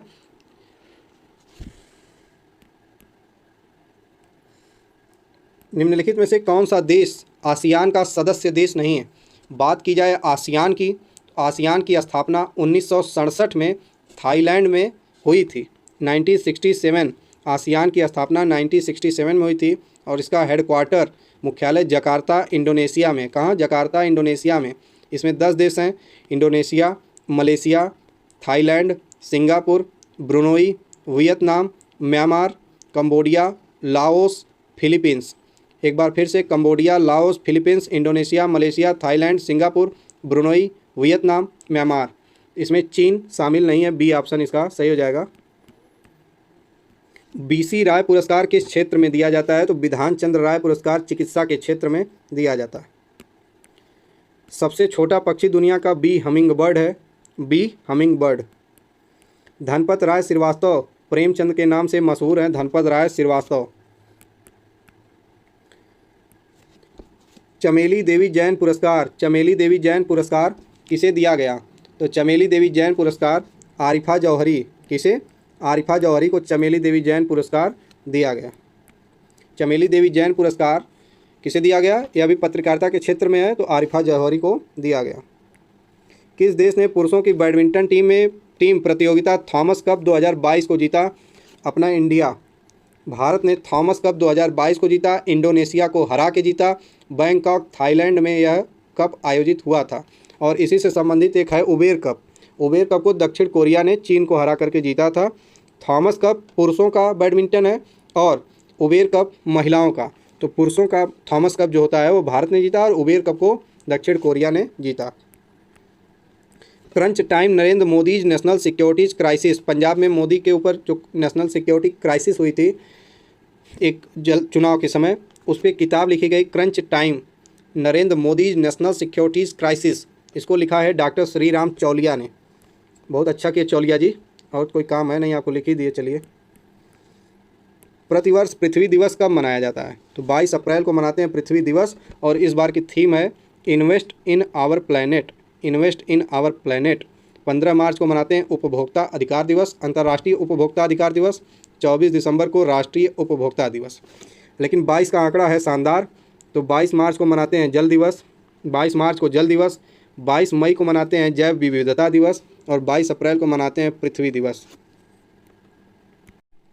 माउंट आबू स्थित शहर दिलवाड़ा मंदिर, यह भी खूब परीक्षा में पूछा जाता है। दिलवाड़ा मंदिर कहाँ है अथवा किस धर्म से संबंधित है?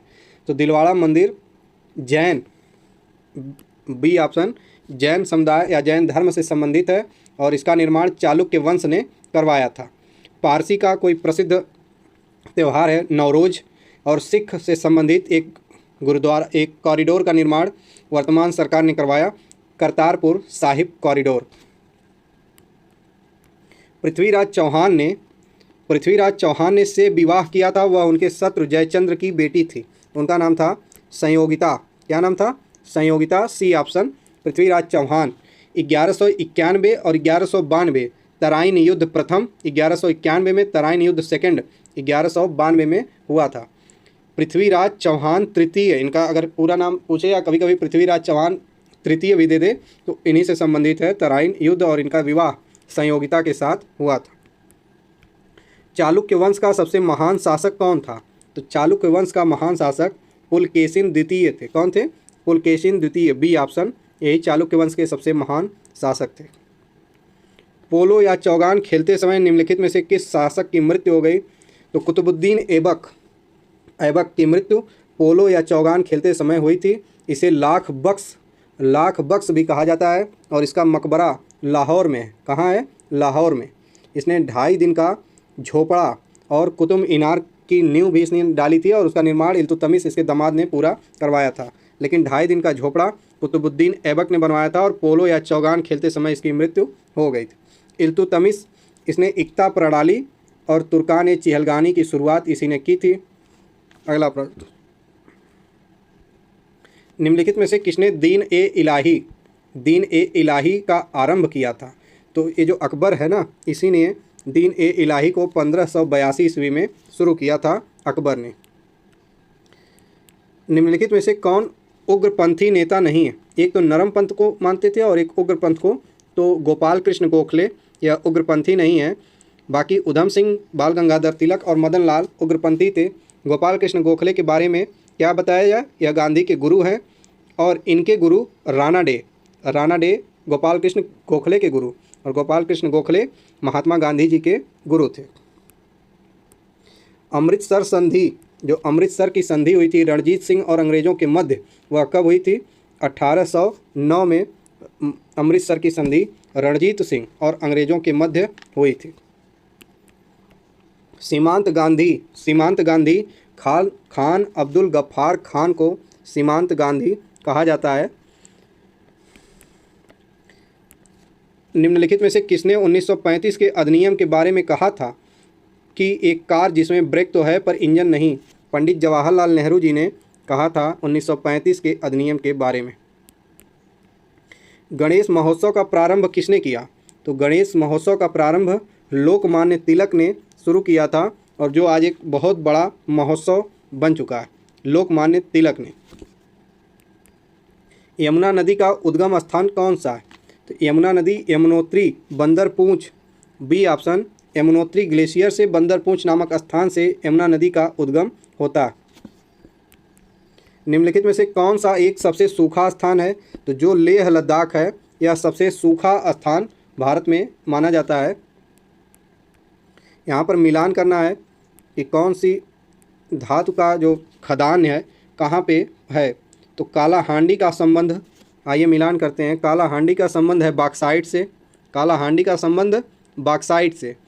ऐसे प्रश्नों में अगर एक ऑप्शन आपका मैच कर रहा है तो उसको देखिए कि उससे रिलेटेड ऑप्शन में कौन सा ऑप्शन दिख रहा है। इसको इस तरह कर लेते हैं। काला हांडी को जैसे ही मैंने मिलाया बॉक्साइट से, तो अर्थात 1 का 3, अब देखिए ना ही इसमें है 1 पे 3, ना ही इसमें है, बचे सी और डी।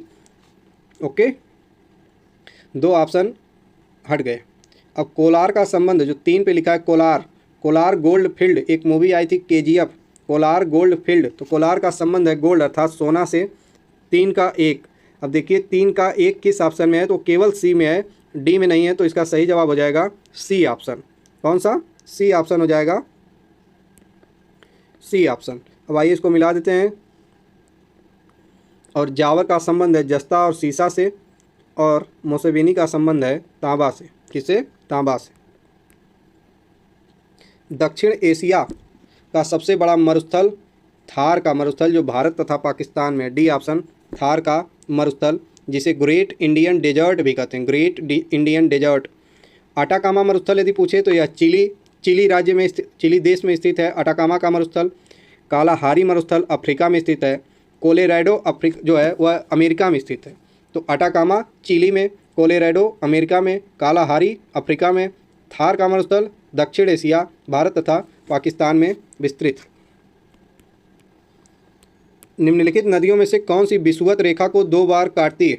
तो विषुवत रेखा को कांगो या जायरे, दोनों नाम ही एक ही हैं, कांगो अथवा जायरे विषुवत रेखा को 2 बार काटती है। कर्क रेखा को 2 बार माहे नदी, कौन नदी? माहे नदी काटती है, तथा मकर रेखा को 2 बार लिम्पोपो नदी काटती है। तो 3 सवाल अगर बनने होंगे तो बनेंगे। एक कर्क रेखा को माहे नदी, मकर रेखा को लिम्पोपो नदी और विषुवत रेखा को कांगो अथवा जायरे नदी 2 बार काटती है। यदि बात करें कि सबसे लंबी नदी कौन है, तो नील नदी, और सबसे बड़ा जल प्रवाह क्षेत्र अमेजन नदी का है। मेक इन इंडिया पहल का शुभारंभ 25 सितंबर 2014 को किया गया था। राष्ट्रीय कृषि और ग्रामीण विकास बैंक नाबार्ड की स्थापना कब की गई थी? तो 12 जुलाई 1982 को नाबार्ड की स्थापना हुई। 12 जुलाई 1982 को नाबार्ड की स्थापना हुई और इसका मुख्यालय मुंबई में, कहाँ? मुंबई महाराष्ट्र में है। और इसके अध्यक्ष पूछे तो जहाँ भी चिंतोलुलु या चिंतालुला, जो भी लूला लूली आ जाए समझ लीजिए वही नाबार्ड का क्या है? अध्यक्ष है। क्या माथा पच्ची करना है इतना। भारत में केंद्रीय बजट में रेल बजट का वर्ष विलय कब हुआ था? तो इसका 2017 सही जवाब होगा कि इस वर्ष विलय करके पेश किया गया था बजट 2017 में। और रेल बजट को आम बजट से मिलाने के लिए एक समिति का गठन किया गया, उसे विवेक देवराय समिति कहा गया। और 1924 में, 2017 में तो एक किया गया था, 1924 में इसे अलग किया गया था। भारत में श्वेत क्रांति का जनक किसे कहा जाता है? यह भी सिलेबस में लिखा हुआ है, श्वेत क्रांति अलग से, तो इसे जान लीजिए कि जो श्वेत क्रांति है यह 1970 के आसपास हुई थी और इसका जनक चाचा वर्गीज कुरियन को कहा जाता है। किसे? चाचा वर्गीज कुरियन को। और इसमें एक नाम और देख रहे होंगे आप, एम.एस. स्वामीनाथन, यह भी एक चाचा ही हैं। इन्हें हरित क्रांति का जनक कहा जाता है। हरित क्रांति 1966 से 67 धान और गेहूं के लिए की गई क्रांति थी, लेकिन श्वेत क्रांति दूध से संबंधित है। किससे? दूध से, मिल्कवा। राजकोषीय घाटा का अर्थ क्या है? राजकोषीय घाटा का अर्थ है कि सरकार के कुल राजस्व और कुल व्यय के बीच अंतर, मतलब जो आप कमा रहे हैं और जो खर्च कर रहे हैं, दोनों के बीच का अंतर ही कहलाता है राजकोषीय घाटा। समझ में आया राजकोषीय घाटा? भारतीय संविधान में अवशिष्ट शक्तियों का विचार, भारतीय संविधान में अवशिष्ट शक्तियों का विचार कहाँ से लिया गया? तो इसका ऑप्शन हो जाएगा बी, कनाडा से। अमेरिका से हम लोगों ने क्या लिया? तो अमेरिका से मूल अधिकार, प्रस्तावना और सर्वोच्च न्यायालय का कॉन्सेप्ट अमेरिका से। दक्षिण अफ्रीका से क्या लिया गया? तो वहाँ से लिया गया संविधान संशोधन। दक्षिण अफ्रीका से लिया गया संविधान संशोधन। राज्य का नीति निर्देशक तत्व कहाँ से लिया गया है? तो राज्य का नीति निर्देशक तत्व आयरलैंड से लिया गया। कहाँ से? आयरलैंड से। और संसदीय प्रणाली कहाँ से ली गई? तो संसदीय प्रणाली इंग्लैंड से ली गई। ऑस्ट्रेलिया से संविधान की भाषा ली गई है। आपातकाल में मूल अधिकारों के निलंबन का जो कॉन्सेप्ट है वह लिया गया है जर्मनी से। और बहुत सी ऐसी चीज़ें आगे आने वाले सवालों के माध्यम से आपको बताऊंगा। संविधान में कौन सा भाग संविधान संशोधन से संबंधित है? तो भाग 20। भाग 20 का संबंध है संविधान संशोधन से और अनुच्छेद है 368। और इसमें पहला ऑप्शन है भाग 15। भाग 15 इसका संबंध है इसे निर्वाचन आयोग से। भाग 9 का संबंध पंचायत से है। उत्तर प्रदेश की प्रथम महिला मुख्यमंत्री कौन थी? तो सुचिता कृपलानी थी। सुचिता कृपलानी। मायावती सर्वाधिक बार महिला मुख्यमंत्री बनी और पहले मुख्यमंत्री उत्तर प्रदेश के पंडित गोविंद वल्लभ पंत थे। पंडित गोविंद वल्लभ पंत उत्तर प्रदेश के प्रथम मुख्यमंत्री। सुचिता कृपलानी प्रथम महिला मुख्यमंत्री। सर्वाधिक बार महिला मुख्यमंत्री मायावती और वर्तमान में बुलडोजर बाबा। राष्ट्रपति मंत्रिपरिषद के सदस्य को कैसे बर्खास्त कर सकते हैं? तो कैसे करेंगे बर्खास्त? कह देंगे बर्खास्त नहीं, प्रधानमंत्री की सिफारिश पर। जब प्रधानमंत्री उनसे सिफारिश करेगा तभी वह मंत्रिपरिषद के किसी सदस्य को बर्खास्त करेंगे।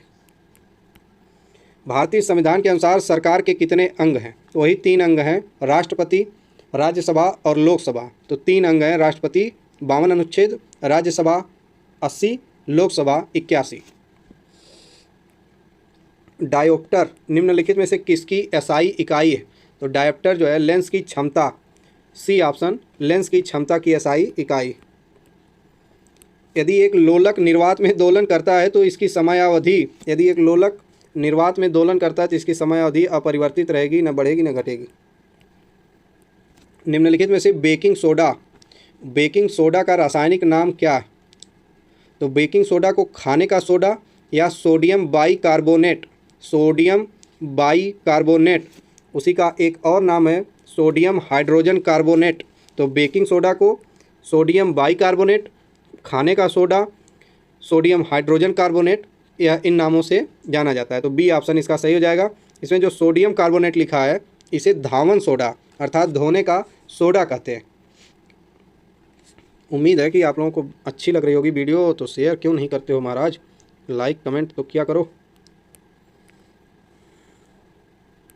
नियोसिन जो विटामिन बी कॉम्प्लेक्स ग्रुप का एक विटामिन है, नियोसिन, उसकी कमी से कौन सा रोग होगा? तो नियोसिन कहते हैं B3 को। किसको? B3 को। B3 को कहते हैं नियोसिन, और इससे होता है पेलाग्रा रोग। बी ऑप्शन सही है। रतौंधी होती है विटामिन ए से, विटामिन ए से होगी रतौंधी, विटामिन डी से होगा रिकेट्स, और प्रोटीन की कमी से होगा मैरास्मस रोग। निम्नलिखित में से कौन सा एक सही खाद्य श्रृंखला को दर्शाता है? तो इसमें सबसे पहले आपका आ जाएगा घास, फिर होगा कीट, फिर मेढक, फिर सर्प, फिर गरुड़। मतलब कीट जो है घास को खाएंगे, मेढक कीटों को नहीं, गरुड़ सर्प को खाएगा, सर्प मेढक को, मेढक कीट को, और कीट घास को। B option. जून 2022 में किस भारतीय प्रबंधन संस्थान ने देश का पहला कृषि भूमि मूल्य सूचकांक लॉन्च किया? किस आईआईएम ने, किस भारतीय प्रबंधन संस्थान ने देश का पहला कृषि भूमि मूल्य सूचकांक लॉन्च किया? तो आईआईएम अहमदाबाद। पहला ऑप्शन है आईआईएम अहमदाबाद, 51 का ए। फरवरी 2022 में शुरू किए गए सार्वभौमिक टीकाकरण कार्यक्रम सघन मिशन इंद्रधनुष। तो इंद्रधनुष मिशन का संबंध किससे है? तो इंद्रधनुष मिशन का संबंध टीकाकरण से है। और सार्वभौमिक टीकाकरण कार्यक्रम इंद्रधनुष 4.0 को कितने जिलों में लागू किया गया? इसका सही जवाब हो जाएगा 416 जिलों में से लागू किया गया है। और इंद्रधनुष योजना का संबंध बैंकिंग से है, लेकिन इंद्रधनुष मिशन का संबंध सार्वभौमिक टीकाकरण से। फरवरी 2022 में किस सुरंग को 10,000 फीट से अधिक की ऊंचाई पर स्थित सबसे लंबी राजमार्ग सुरंग के रूप में वर्ल्ड बुक ऑफ रिकॉर्ड द्वारा मान्यता प्रदान की गई? इसका जवाब हो जाएगा अटल सुरंग। अटल सुरंग जो 10,000 फीट से अधिक की ऊंचाई पर स्थित है, यह हिमाचल प्रदेश में स्थित है। अटल सुरंग हिमाचल प्रदेश में स्थित है। इसकी लंबाई 9.02 किलोमीटर 9.02 किलोमीटर है, और यह मनाली से लेह राजमार्ग पे स्थित है। तो अटल सुरंग हिमाचल प्रदेश में है। इसे पहले रोहतांग सुरंग के नाम से जाना जाता था। किस नाम से? रोहतांग सुरंग। और यह मनाली और लेह के बीच स्थित है, और इसकी लंबाई 9.02 किलोमीटर है। हेनले पासपोर्ट इंडेक्स, पिछली बार इससे संबंधित सेकंड पाली में सवाल पूछा गया था आपकी। फिर देखिए यहाँ पे है सवाल कि हेनले पासपोर्ट सूचकांक Q3 में भारत को कौन सा स्थान प्राप्त हुआ? तो यह 87वां स्थान होगा, 87। और पहले स्थान पर है जापान। पहले स्थान पर Q3 में कौन है? जापान। भारत का स्थान है 87। आखिरी स्थान है अफगानिस्तान का।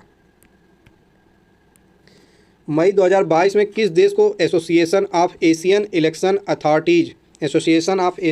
अथॉरिटीज का अध्यक्ष चुना गया? थोड़ा सा महत्वपूर्ण है क्योंकि भारत है इसका अध्यक्ष। डी। मई 2022 में किस देश को, ये तो हो गया 55।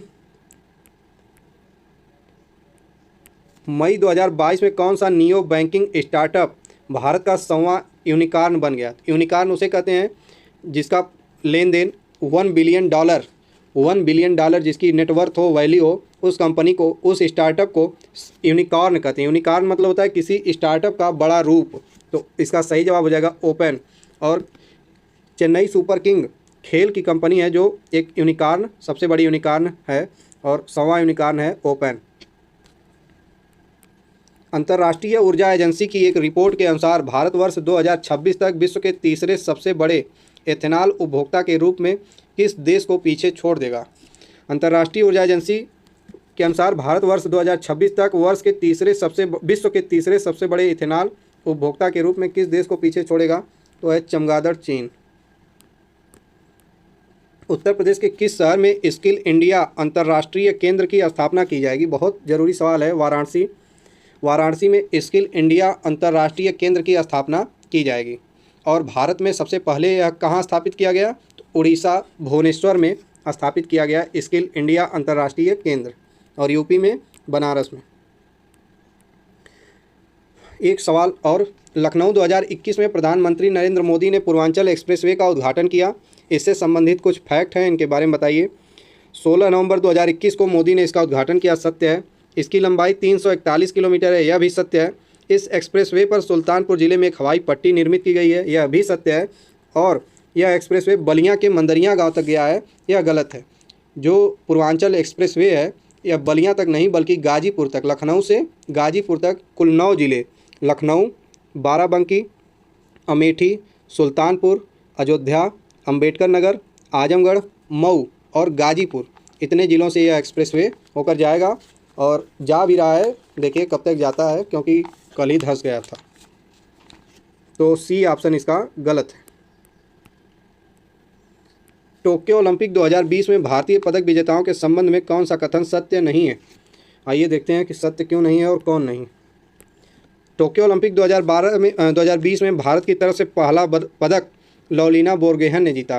यही पहला ही गलत है, पहला पदक इन्होंने नहीं, मीराबाई चानू ने जीता था। और बाकी जितने पदक ऑप्शन है इसमें सभी सत्य हैं।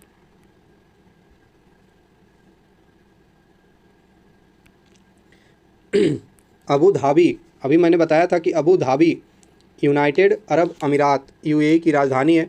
नीदरलैंड की राजधानी एम्स्टर्डम है। दक्षिण कोरिया की सियोल है। और इटली तो राहुल गांधी का ननिहाल है, रोम।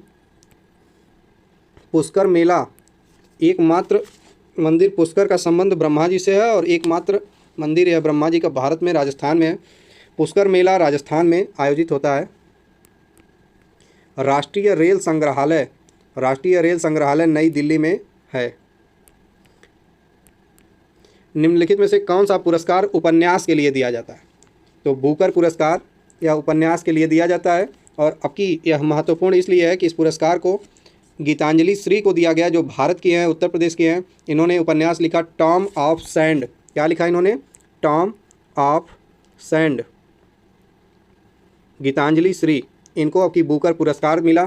पुलित्जर पुरस्कार का संबंध पत्रकारिता से है। भारत रत्न का संबंध भारत के सर्वोच्च सम्मान से, और जिसकी शुरुआत 1954 में हुई थी। 1084वें की माँ पुस्तक के लेखक कौन? इसके लेखक महाश्वेता देवी हैं। फिर सवाल आ गया, दिमाग खराब कर रहा है। भारतीय संसद में कितने सदन हैं? तो 3 सदन हैं, बता चुका हूँ। 57वां ज्ञानपीठ पुरस्कार किसे दिया गया? तो दामोदर मौजा को 57वां ज्ञानपीठ पुरस्कार दिया गया। 57वां दामोदर मौजा को और नीलमणि फुप्पन को 56वां ज्ञानपीठ पुरस्कार दिया गया।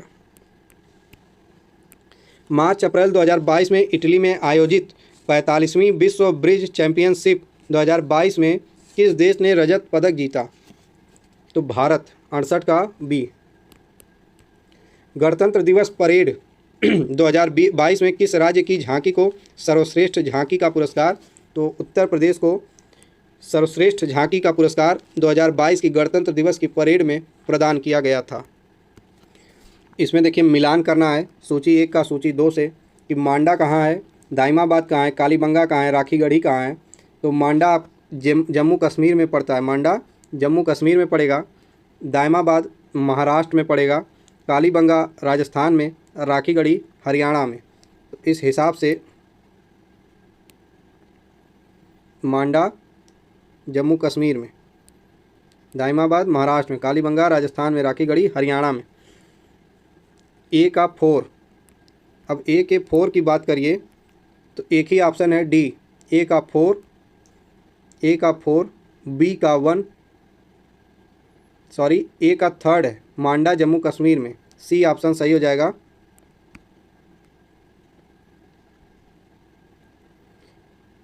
सी ऑप्शन, मांडा जम्मू कश्मीर में, मांडा जम्मू कश्मीर में, दाइमाबाद महाराष्ट्र में, कालीबंगा राजस्थान में, राखीगढ़ी हरियाणा में। यदि बात हम यहीं पर कर लें कि जो अगर इसके हम चारों कोनों की बात करें तो मांडा यहाँ पर पड़ेगा जम्मू कश्मीर में, यहाँ आलमगीरपुर पड़ेगा, आलमगीरपुर यहाँ पर हिंडन नदी बहती है, और यह जगह पड़ेगी उत्तर प्रदेश का गाज़ियाबाद। ये हड़प्पा सभ्यता के चारों सीमाएं हैं। उत्तर में है मांडा, पूरब में है आलमगीरपुर उत्तर प्रदेश हिंडन नदी के किनारे। फिर दक्षिण में है दाइमाबाद, यहाँ पर दाइमाबाद है जो कि महाराष्ट्र में, कहाँ पे है? महाराष्ट्र में गोदावरी नदी पे। और पश्चिमी क्षेत्र इसका जो है दास्क, इसका नाम है दास्क, यह बलूचिस्तान में है। तो ये 3 स्थल जो हैं, मांडा, आलमगीरपुर, दाइमाबाद, ये तो भारत में है, लेकिन दास्क बलूचिस्तान में है। और उत्तर प्रदेश में आलमगीरपुर है। उपनिषद क्या है, जो उपनिषद पुस्तकें हैं उन्हें क्या कहा जाता है या किन पर आधारित हैं? तो उपनिषद धर्म पर नहीं, योग पर नहीं, विधि पर नहीं या दर्शन पर आधारित पुस्तकें हैं और इन्हें वेदांत भी कहा जाता है। चोलों की राजधानी तंजौर है, चोलों की राजधानी तंजौर है। इसमें कौन एक सुमेलित नहीं है? तो कौन एक सुमेलित नहीं है? तो पूछ रहा है दीवाने मुस्तक राज, इसका संबंध अलाउद्दीन खिलजी से सत्य है।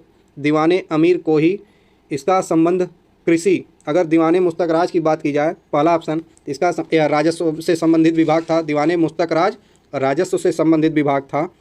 दीवाने अमीर कोही यह कृषि एग्रीकल्चर से संबंधित मोहम्मद बिन तुगलक का विभाग था। दीवाने खैरात या दान मतलब दान करता था फिरोज तुगलक इस विभाग के द्वारा। और जो दीवान ए रियासत है इसका बलबन से कोई संबंध नहीं है, बल्कि यह अलाउद्दीन खिलजी की जो बाजार नियंत्रण प्रणाली है उसका विभाग है दीवान ए रियासत। तो दीवान ए मुस्तक राज राजस्व से, दीवान ए अमीर कोही कृषि से और दीवान ए खैरात दान विभाग और दीवान ए रियासत बाजार नियंत्रण विभाग है जो कि अलाउद्दीन खिलजी का है। और यही इसका सही आंसर हो जाएगा कि यह युग्म सुमेलित नहीं था, खिलजी है, बलबन नहीं, अलबन बलबन। निम्न यूरोपीय शक्तियों ने भारतीय व्यापार में समय समय पर प्रवेश किया। तो सबसे पहले भारत में आए पुर्तगाली, पुर्तगाली के बाद कौन आए? डच, फिर आए अंग्रेज, अर्थात सबसे पहले 4, बी ऑप्शन देखिए, सबसे पहले 4, फिर 2 डच, फिर 1 अंग्रेज, फिर 3rd फ्रांसीसी। पुर्तगाली सबसे पहले आए और सबसे बाद में मार के भगाए गए। इन्होंने गोवा पर अधिकार किया। अगर पूछे कि गोवा किसके अधीन था, यह पुर्तगालियों के अधीन था। 1961 में यह आज़ाद हुआ गोवा। और पुदुचेरी इस पर फ्रांसीसियों का अधिकार था। यह एक एक्स्ट्रा जानकारी थी। 1857 के स्वाधीनता संग्राम का प्रतीक क्या था? तो 1857 का जो स्वतंत्रता संग्राम है उसका प्रतीक कमल और रोटी था। अभिनव भारत, अनुशीलन समिति, गदर पार्टी, स्वराज पार्टी। तो अभिनव भारत 1904 में बी डी सावरकर, अनुशीलन समिति अरविंद घोष 1906 में। इससे संबंधित 2-3 डेट है इसलिए इसका डेट नहीं पूछता है, सीधे अरविंद घोष हैं या वारिंद्र घोष हैं, इन्हीं लोगों का संबंध अनुशीलन समिति से है। गदर पार्टी 1913 में लाला हरदयाल जो है सैन फ्रांसिस्को, अमेरिका में है सैन फ्रांसिस्को, वहाँ पर गदर पार्टी की स्थापना लाला हरदयाल 1913 में करते हैं। और स्वराज पार्टी चितरंजन दास और पंडित जवाहरलाल नेहरू जी के पिता मोतीलाल नेहरू और चितरंजन दास या CR दास, उन्होंने स्वराज पार्टी की स्थापना 1923 में की थी। तो A का 4, B का 1, C का 2 और D का 3rd, इसमें ऑप्शन हो जाएगा D ऑप्शन।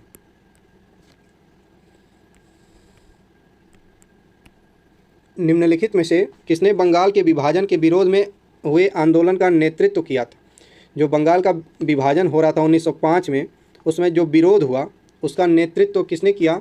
इसका नेतृत्व सुरेंद्र नाथ बनर्जी ने किया था। बंगाल विभाजन के समय गवर्नर कर्जन थे। और जो बंगाल विभाजन है यह 16 अक्टूबर 1905 को प्रभावी हुआ था, क्योंकि बंगाल विभाजन 20 जुलाई 1905 को हुआ था, लेकिन 16 अक्टूबर 1905 को प्रभावी हुआ। इसे बंग भंग आंदोलन भी कहते हैं। और इसी के फलस्वरूप स्वदेशी आंदोलन 7 अगस्त 1905 को कलकत्ता के टाउन हॉल से शुरू करने का संकल्प लिया गया। अखिल भारतीय हरिजन संघ की स्थापना किसने की थी? तो अखिल भारतीय हरिजन संघ की स्थापना महात्मा गांधी ने 1933 में की थी। 1933 1933 में महात्मा गांधी ने हरिजन संघ की स्थापना की और इसके पहले अध्यक्ष घनश्याम दास बिड़ला GD बिड़ला थे। कौन थे? GD बिड़ला। विवेकानंद का जन्म 1863 में हुआ था और यह शिकागो 1893 में गए थे। किस अधिनियम के द्वारा अंग्रेजों ने सर्वप्रथम भारत में परोक्ष निर्वाचन प्रणाली की शुरुआत की? तो 1892, इसका सही जवाब हो जाएगा 1892 के द्वारा परोक्ष निर्वाचन प्रणाली की शुरुआत हुई थी। 1861 बी ऑप्शन में लिखा है 1861 इस चार्टर एक्ट के द्वारा या भारत शासन अधिनियम के द्वारा अध्यादेश जारी करने की शक्ति प्रदान की गई। सवाल पूछता है कि किसके द्वारा अध्यादेश जारी करने की शक्ति दी गई, तो हो जाएगा 1861। 1909 मॉर्ले मिंटो अधिनियम 1909 का संबंध है मॉर्ले मिंटो अधिनियम। इससे मुस्लिमों को अलग निर्वाचन की सुविधा प्रदान की गई 1909 में। निम्नलिखित में से किस अधिनियम के द्वारा अंग्रेजों ने भारत में सर्वप्रथम, यह हो चुका है 1867। संसार का सबसे बड़ा द्वीप कौन सा है? तो संसार का सबसे बड़ा द्वीप है ग्रीनलैंड, जो कि डेनमार्क के अधीन आता है। और मेडागास्कर कहाँ है? यह हिंद महासागर में स्थित है, लेकिन इसका जवाब हो जाएगा 11वें का ग्रीनलैंड, जो डेनमार्क के अधीन है। विश्व की सबसे लंबी पर्वत श्रृंखला कौन सी? तो विश्व की सबसे ऊंची पर्वत श्रृंखला हिमालय, और विश्व की सबसे लंबी पर्वत श्रृंखला एंडीज, जो कि साउथ अमेरिका में है। और इसकी सबसे ऊंची चोटी माउंट एकांकगुआ, एंडीज की सबसे ऊंची चोटी माउंट एकांकगुआ, जो कि एंडीज जो विश्व की सबसे लंबी पर्वत श्रृंखला है और सबसे ऊंची हिमालय। सी ऑप्शन जो लिखा है रॉकीज, वह नॉर्थ अमेरिका में पड़ता है। आल्प्स यूरोप में पड़ता है। फिलहाल इसका सही जवाब हो जाएगा बी। उकाई परियोजना, पतरातू, पेंच, डोभाल। उकाई है गुजरात में, पेंच है मध्य प्रदेश में, पतरातू है झारखंड में, और ये क्या है डाभोल, ये है महाराष्ट्र में। इसका सही जवाब हो जाएगा बी। क्या हो जाएगा? बी। उकाई परियोजना, ये सब तापी परियोजनाएं हैं। उकाई परियोजना ताप्ती नदी पर है। किस नदी पर? ताप्ती नदी पर, गुजरात में स्थित है।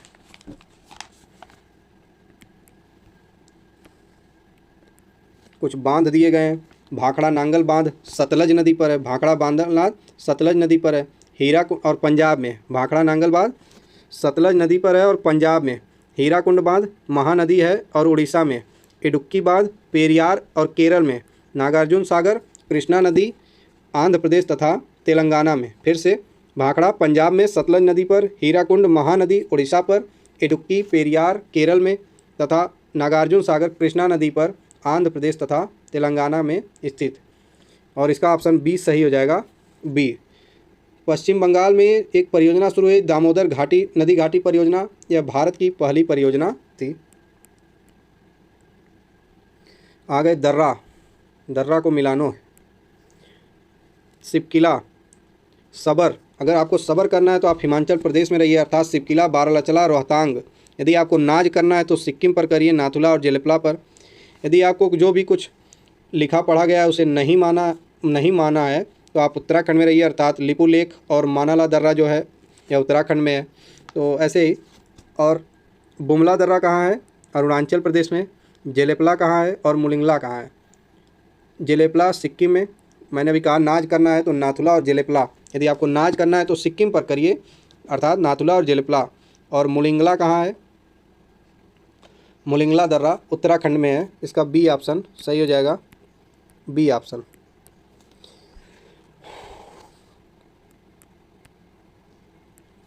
उन्नीस सौ 91 में नई आर्थिक नीति अपनाई गई, उसको एलपीजी भी कहते हैं। क्या कहते हैं? LPG, liquefied petroleum gas. नहीं, इसको लिक्विफाइड पेट्रोलियम गैस नहीं कहते हैं, इसको कहेंगे ग्लोबलाइजेशन, प्राइवेटाइजेशन। और एल से क्या होगा? पता नहीं क्या होगा, याद नहीं आ रहा है, छोड़िए इसे। फिलहाल अगर पूछ दे कि एलपीजी मॉडल का संबंध किससे है तो आर्थिक नीति से। एल से जो शब्द बनेगा उसे आप ज़रूर बताइए, मुझे भी शक्तिमान तो हूँ नहीं मैं। तो निजीकरण, वैश्वीकरण, पी से प्राइवेट कर देना किसी को, वैश्वीकरण अर्थात ग्लोबलाइजेशन कर देना, और उदारीकरण क्या हो जाएगा इसका?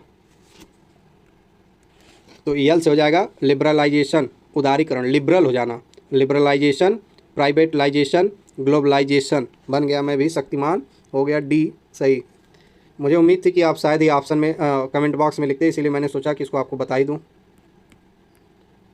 ऑपरेशन फ्लड, ये सिलेबस में लिखा है कि दूध जो क्रांति है उसके बारे में ज़रूर पूछेगा। तो दुग्ध क्रांति या श्वेत क्रांति का संबंध वर्गीज कुरियन से है, और ऑपरेशन फ्लड का संबंध दुग्ध उत्पादन से। चूँकि फ्लड मतलब होता है बाढ़, लेकिन आपको नहीं ध्यान देना है। ऑपरेशन फ्लड का संबंध है दुग्ध उत्पादन। समय है 1970। व्यक्ति हैं वर्गीज कुरियन, और हमारा काम है आगे बढ़ना, तो आगे बढ़। भिलाई स्टील संयंत्र, जो भिलाई स्टील संयंत्र है यह एक कैसा संयंत्र है? तो यह एक सार्वजनिक संयंत्र है। यदि आपको आपकी कोई भलाई करता है लेकिन बेकार सामान देता है तो वह रूस है। मतलब भिलाई भी कर रहा है बेकार सामान देके, तो रूस है। भिलाई छत्तीसगढ़ में है। बोकारो झारखंड में है। दुर्गापुरा, दुर्गा जी का संबंध पश्चिम बंगाल से, तो दुर्गापुरा इंग्लैंड के सहयोग से पश्चिम बंगाल में। और राउरकेला जर्मनी के सहयोग से उड़ीसा में। यदि बात समय की करें, कभी कभी दे देता है कि क्रम से लगाएं कि सबसे पहले किस संयंत्र की स्थापना हुई, तो भिलाई 1955 में रूस के सहयोग से। दुर्गापुरा और राउरकेला, दुर्गापुरा ब्रिटेन के सहयोग से या इंग्लैंड के सहयोग से 1959 में, राउरकेला 1959 में उड़ीसा में, और बोकारो 1965 में, बोकारो 1965 में। और बोकारो एकमात्र परियोजना है जो तीसरी पंचवर्षीय परियोजना में स्थापित की गई, बाकी सभी दूसरी पंचवर्षीय योजना में शामिल है। मेक इन इंडिया कार्यक्रम में शेर आबिद हुसैन समिति का संबंध किससे है? लघु उद्योग से। 1995 आबिद हुसैन 1995। ग्राम पंचायत के निर्वाचन प्रतिनिधियों का कार्यकाल कितना है? 5 वर्ष। वर्ष 2000 में निम्नलिखित में से किस राज्य का गठन नहीं हुआ? तेलंगाना। इसका गठन 2014 2 जून 2014 को हुआ था, बाकी का सन 2000 में हुआ। किसी भारतीय राज्य की प्रथम महिला राज्यपाल कौन थी? सुचिता कृपलानी, सरोजिनी नायडू, तारकेश्वरी सिन्हा, पद्मजा नायडू। इनका संबंध है सरोजिनी नायडू का उत्तर प्रदेश से। यह भारत में प्रथम महिला राज्यपाल का इन्हें अवसर, मतलब प्रथम महिला राज्यपाल बनने का अवसर इन्हें प्राप्त हुआ था। और सरोजिनी नायडू 1925 में कानपुर के अधिवेशन की इन्होंने अध्यक्षता की थी, और यह कांग्रेस की पहली महिला, भारतीय महिला अध्यक्ष थी। और पहली महिला अध्यक्ष एनी बेसेंट हैं, और इन्हें भारत कोकिला कहा जाता है। सरोजिनी नायडू को क्या कहा जाता है? भारत कोकिला। और स्वर कोकिला लता जी को कहा जाता है। राष्ट्रपति अगर रिक्त है स्थान, तो उपराष्ट्रपति कितने दिन के लिए उस पद पर कार्यरत रहेंगे? तो 6 महीने तक रहेंगे, उससे ज़्यादा नहीं रह सकते हैं। निम्नलिखित में से क्या भारत के संविधान की विशेषता नहीं है? तो एकात्मक प्रणाली भारत के संविधान की विशेषता नहीं है। हमारे यहाँ विकेंद्रीकरण है, मतलब सत्ता को कई भागों में बांट करके उस पर उसका विस्तार किया जाए। एकात्मक प्रणाली नहीं है। एकात्मक प्रणाली हमेशा राजा, जो राजशाही होती है, वहाँ पर पाई जाती है। ध्वनि किसमें सबसे तेज गति करती है? तो ठोस में करती है। और प्रकाश किसमें करेगा? निर्वात में करेगा। तो ध्वनि सबसे तेज ठोस में, फिर द्रव में, फिर गैस में। इमली में कौन सा अम्ल मिलता है? अभी बताया था, टार्टरिक अम्ल मिलता है। लैक्टिक अम्ल जो है, जहाँ भी लैक्ट शब्द आ जाए उसका संबंध दूध से है, मिल्क से। साइट्रिक नींबू में, साइट्रिक अम्ल पिछली बार पेट के एग्जाम में पूछा था, इसका संबंध नींबू से है। और एमिनो अम्ल का संबंध प्रोटीन के निर्माण से। नमक का रासायनिक नाम क्या है? नमक का रासायनिक नाम सोडियम क्लोराइड। किस विटामिन को रेटिनॉल कहते हैं? तो विटामिन ए को रेटिनॉल कहा जाता है, इससे रतौंधी रोग होता है। लौंग किससे प्राप्त होती है? तो लौंग फूल की कली, इससे प्राप्त होती है, लौंग फूल की कली से।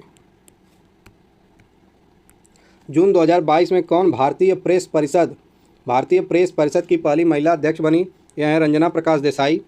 यह भारतीय प्रेस परिषद की पहली महिला अध्यक्ष है, और इन्हीं को उत्तराखंड सरकार ने अपने यहाँ यूनिफॉर्म सिविल कोड आर्टिकल 44 समान नागरिक संहिता लागू करने के लिए एक समिति का गठन किया, और उसका अध्यक्ष इन्हीं को बनाया गया है। किस भारतीय प्रौद्योगिकी संस्थान द्वारा भारत में जल की समस्या को हल करने के लिए एक्वामैप नामक एक नए अंतर अनुसंधानात्मक जल प्रबंधन और नीति केंद्र की स्थापना की गई? तो IIT मद्रास के नेतृत्व में एक्वामैप की स्थापना की गई। भारत का पहला ग्राफीन नवाचार केंद्र त्रिशूरपुरम में, जो केरल में है, वहाँ पर पहला ग्राफीन नवाचार केंद्र त्रिशूरपुरम में स्थापित किया गया। हाल ही में कौन भारतीय अभिनेत्री फ्रांस की फैशन कंपनी लुइस वुइटन की पहली भारतीय ब्रांड एम्बेसडर बनी? तो दीपिका पादुकोण लुइस वुइटन की पहली भारतीय ब्रांड एम्बेसडर बनी। किस शहर में भारत का पहला बायोगैस से चलने वाला EV चार्जिंग स्टेशन लागू किया गया है? तो बायोगैस से यदि पूछे और चार्जिंग स्टेशन पूछे तो यह बम्बई अर्थात मुंबई में बनाया गया है। और सबसे पहला चार्जिंग स्टेशन गुरुग्राम में था, लेकिन बायोगैस से पूछ रहा है तो वह मुंबई में होगा। जनवरी 2022 में बिरजू महाराज का निधन हो गया। बिरजू महाराज क्या करते थे? कथक नृत्य करते थे, और इनका संबंध लखनऊ घराने से, अर्थात कालका बिंदा दीन घराना जिसे भी कहते हैं, उसका मतलब जो बिरजू महाराज हैं उनका संबंध कालका बिंदा दीन घराना लखनऊ से है। 22 मार्च 2022 को केंद्रीय जल शक्ति मंत्री ने किस ऐप की शुरुआत की? तो सुजलाम, डी ऑप्शन, सुजलाम 2.0। इसकी शुरुआत केंद्रीय जल मंत्री गजेंद्र सिंह शेखावत द्वारा शुरू की गई। हर घर जल का लक्ष्य कब तक रखा गया है? 2024 तक। हर घर जल वाला पूर्णतः राज्य कौन सा हो गया? गोवा। हर घर जल वाला प्रमाणित जिला बुरहानपुर मध्य प्रदेश है, बुरहानपुर मध्य प्रदेश। और सुजलाम 2.0 यह जल विश्व जल दिवस के अवसर पर शुरू किया गया। जून 2022 में कौन केंद्र राज्य प्रदेश एक राष्ट्र एक ration card one nation one ration card योजना को लागू करने वाला 36वां राज्य बन गया? आखिरी राज्य है one nation one ration card, एक राष्ट्र एक कार्ड। असम है जिसने इसे लागू किया था, एक राष्ट्र एक राशन कार्ड योजना को लागू किया सबसे आखिर में। फरवरी 2022 में केंद्र सरकार ने ग्रीन हाइड्रोजन ग्रीन अमोनिया नीति का अनावरण किया। इस नीति के तहत अमोनिया के उत्पादकों को कितनी अवधि तक अंतर्राज्यीय पारपोषण शुल्क से छूट मिलेगी? तो 25 वर्ष तक। मई 2022 में किस भारतीय पत्रकार को मरणोपरांत पुलित्जर पुरस्कार दानिश सिद्दीकी, जिनकी मौत अफगानिस्तान में तालिबान के आने के बाद रिपोर्टिंग के दौरान इनकी मृत्यु हो गई और इन्हें मरणोपरांत पुलित्जर पुरस्कार प्रदान किया गया? लोसार उत्सव यह बौद्ध धर्म से संबंधित है और मोनपा जनजाति के द्वारा लोसार उत्सव मनाया जाता है। लखनऊ की राजधानी उत्तर प्रदेश लखनऊ उत्तर प्रदेश की राजधानी। त्रिपुरा की राजधानी क्या है? अगरतला। अरुणाचल की राजधानी ईटानगर। एमनेस्टी इंटरनेशनल का संबंध किससे? एमनेस्टी इंटरनेशनल का संबंध मानवाधिकार से है और इसकी स्थापना 1961 में हुई थी और एमनेस्टी इंटरनेशनल का मुख्यालय लंदन में है। विष्णु शर्मा ने पंचतंत्र लिखा और जातक का संबंध बौद्ध धर्म से है, तो 64 का सी सही हो जाएगा। मैड्रिड राजधानी है स्पेन की और फिलीपींस की राजधानी कहाँ है? मनीला। मालदीव की राजधानी है माले और मुद्रा है रुपया। अगर मालदीव की मुद्रा पूछे तो रुपया और राजधानी है मालदीव की माले। और यूनाइटेड किंगडम की राजधानी तो जानते हैं लंदन है और मुद्रा है पाउंड। फिलीपींस की राजधानी है मनीला और मैड्रिड राजधानी है स्पेन की। कर्नाटक की संसदीय सीटों में राज्यसभा की संख्या कितनी है? तो 12 सीट हैं कर्नाटक में राज्यसभा में। सर्वाधिक उत्तर प्रदेश में है 31। प्रतिवर्ष अंतर्राष्ट्रीय महिला दिवस कब मनाया जाता है? 8 मार्च को अंतर्राष्ट्रीय महिला दिवस मनाया जाता है। जबकि राष्ट्रीय महिला दिवस की बात करें तो 13 फरवरी को मनाया जाता है। 20 मार्च को गौरैया दिवस और खुशहाली दिवस मनाया जाता है। और बालिका दिवस 24 जनवरी को राष्ट्रीय बालिका दिवस और 11 अक्टूबर को अंतर्राष्ट्रीय बालिका दिवस मनाया जाता है। बिरसा मुंडा जनजातीय नायक नामक पुस्तक किसने लिखी? प्रोफेसर आलोक चक्रवाल ने बिरसा मुंडा जो जनजातीय समुदाय के नायक थे, प्रोफेसर आलोक चक्रवाल ने इनके ऊपर पुस्तक लिखी है और इनके नाम का स्टेडियम उड़ीसा में बन रहा है। World game athlete of the year 2021 का पुरस्कार PR श्रीजेश को दिया गया, जो कि इंडियन हॉकी टीम में गोलकीपर है। इन्हें world game athlete of the year 2021 दिया गया और नीरज चोपड़ा बाबू को पद्म श्री पुरस्कार दिया गया। इसमें जो 70 सवाल है इसमें पूछ रहा है कि नोबेल जो संबंध है वो कौन सा असत्य है? तो डी ऑप्शन गलत है। इसमें चिकित्सा के क्षेत्र में डेविड जूलियस और आर्डम को दिया गया। आर्डम पोटामोसियम इन 2 लोगों को चिकित्सा क्षेत्र में दिया गया है, बहुत ज़रूरी नहीं है। आइए अगले क्वेश्चन पे बढ़ते हैं। कुछ क्वेश्चन आगे क्वेश्चन नहीं है, कुछ क्वेश्चन ऐसे ही सुन लीजिए कि जैसे असहयोग आंदोलन 1 अगस्त 1920 से प्रारंभ हुआ था। दांडी मार्च ये 1930 से शुरू हुआ था, दांडी मार्च 1930 से। रॉलेट एक्ट यह लॉर्ड चेम्सफोर्ड जब वायसराय थे तब आया था। भारत छोड़ो आंदोलन 1942, सविनय अवज्ञा आंदोलन 1930, बारदौली 1928, खेड़ा 1918। मेरी आखिरी वीडियो थी मैराथन से संबंधित और उम्मीद है कि आप लोग इसका लाभ प्राप्त करेंगे और इसे ज़्यादा से ज़्यादा लोगों के पास शेयर करिए। अब जो वीडियो आएगी मेरी वो छोटे छोटे पार्ट में आएगी सिलेबस के आधार पर, कभी संगठन की, कभी मतलब पेट के एग्ज़ाम तक लगातार आप लोगों के पास वीडियो जाती रहेगी। कम से कम 10-20 लोगों को एक लोग चैनल शेयर करिए ताकि चैनल भी ग्रो होता रहे। और मिलते हैं अगली वीडियो में, तब तक के लिए जय हिंद, जय भारत।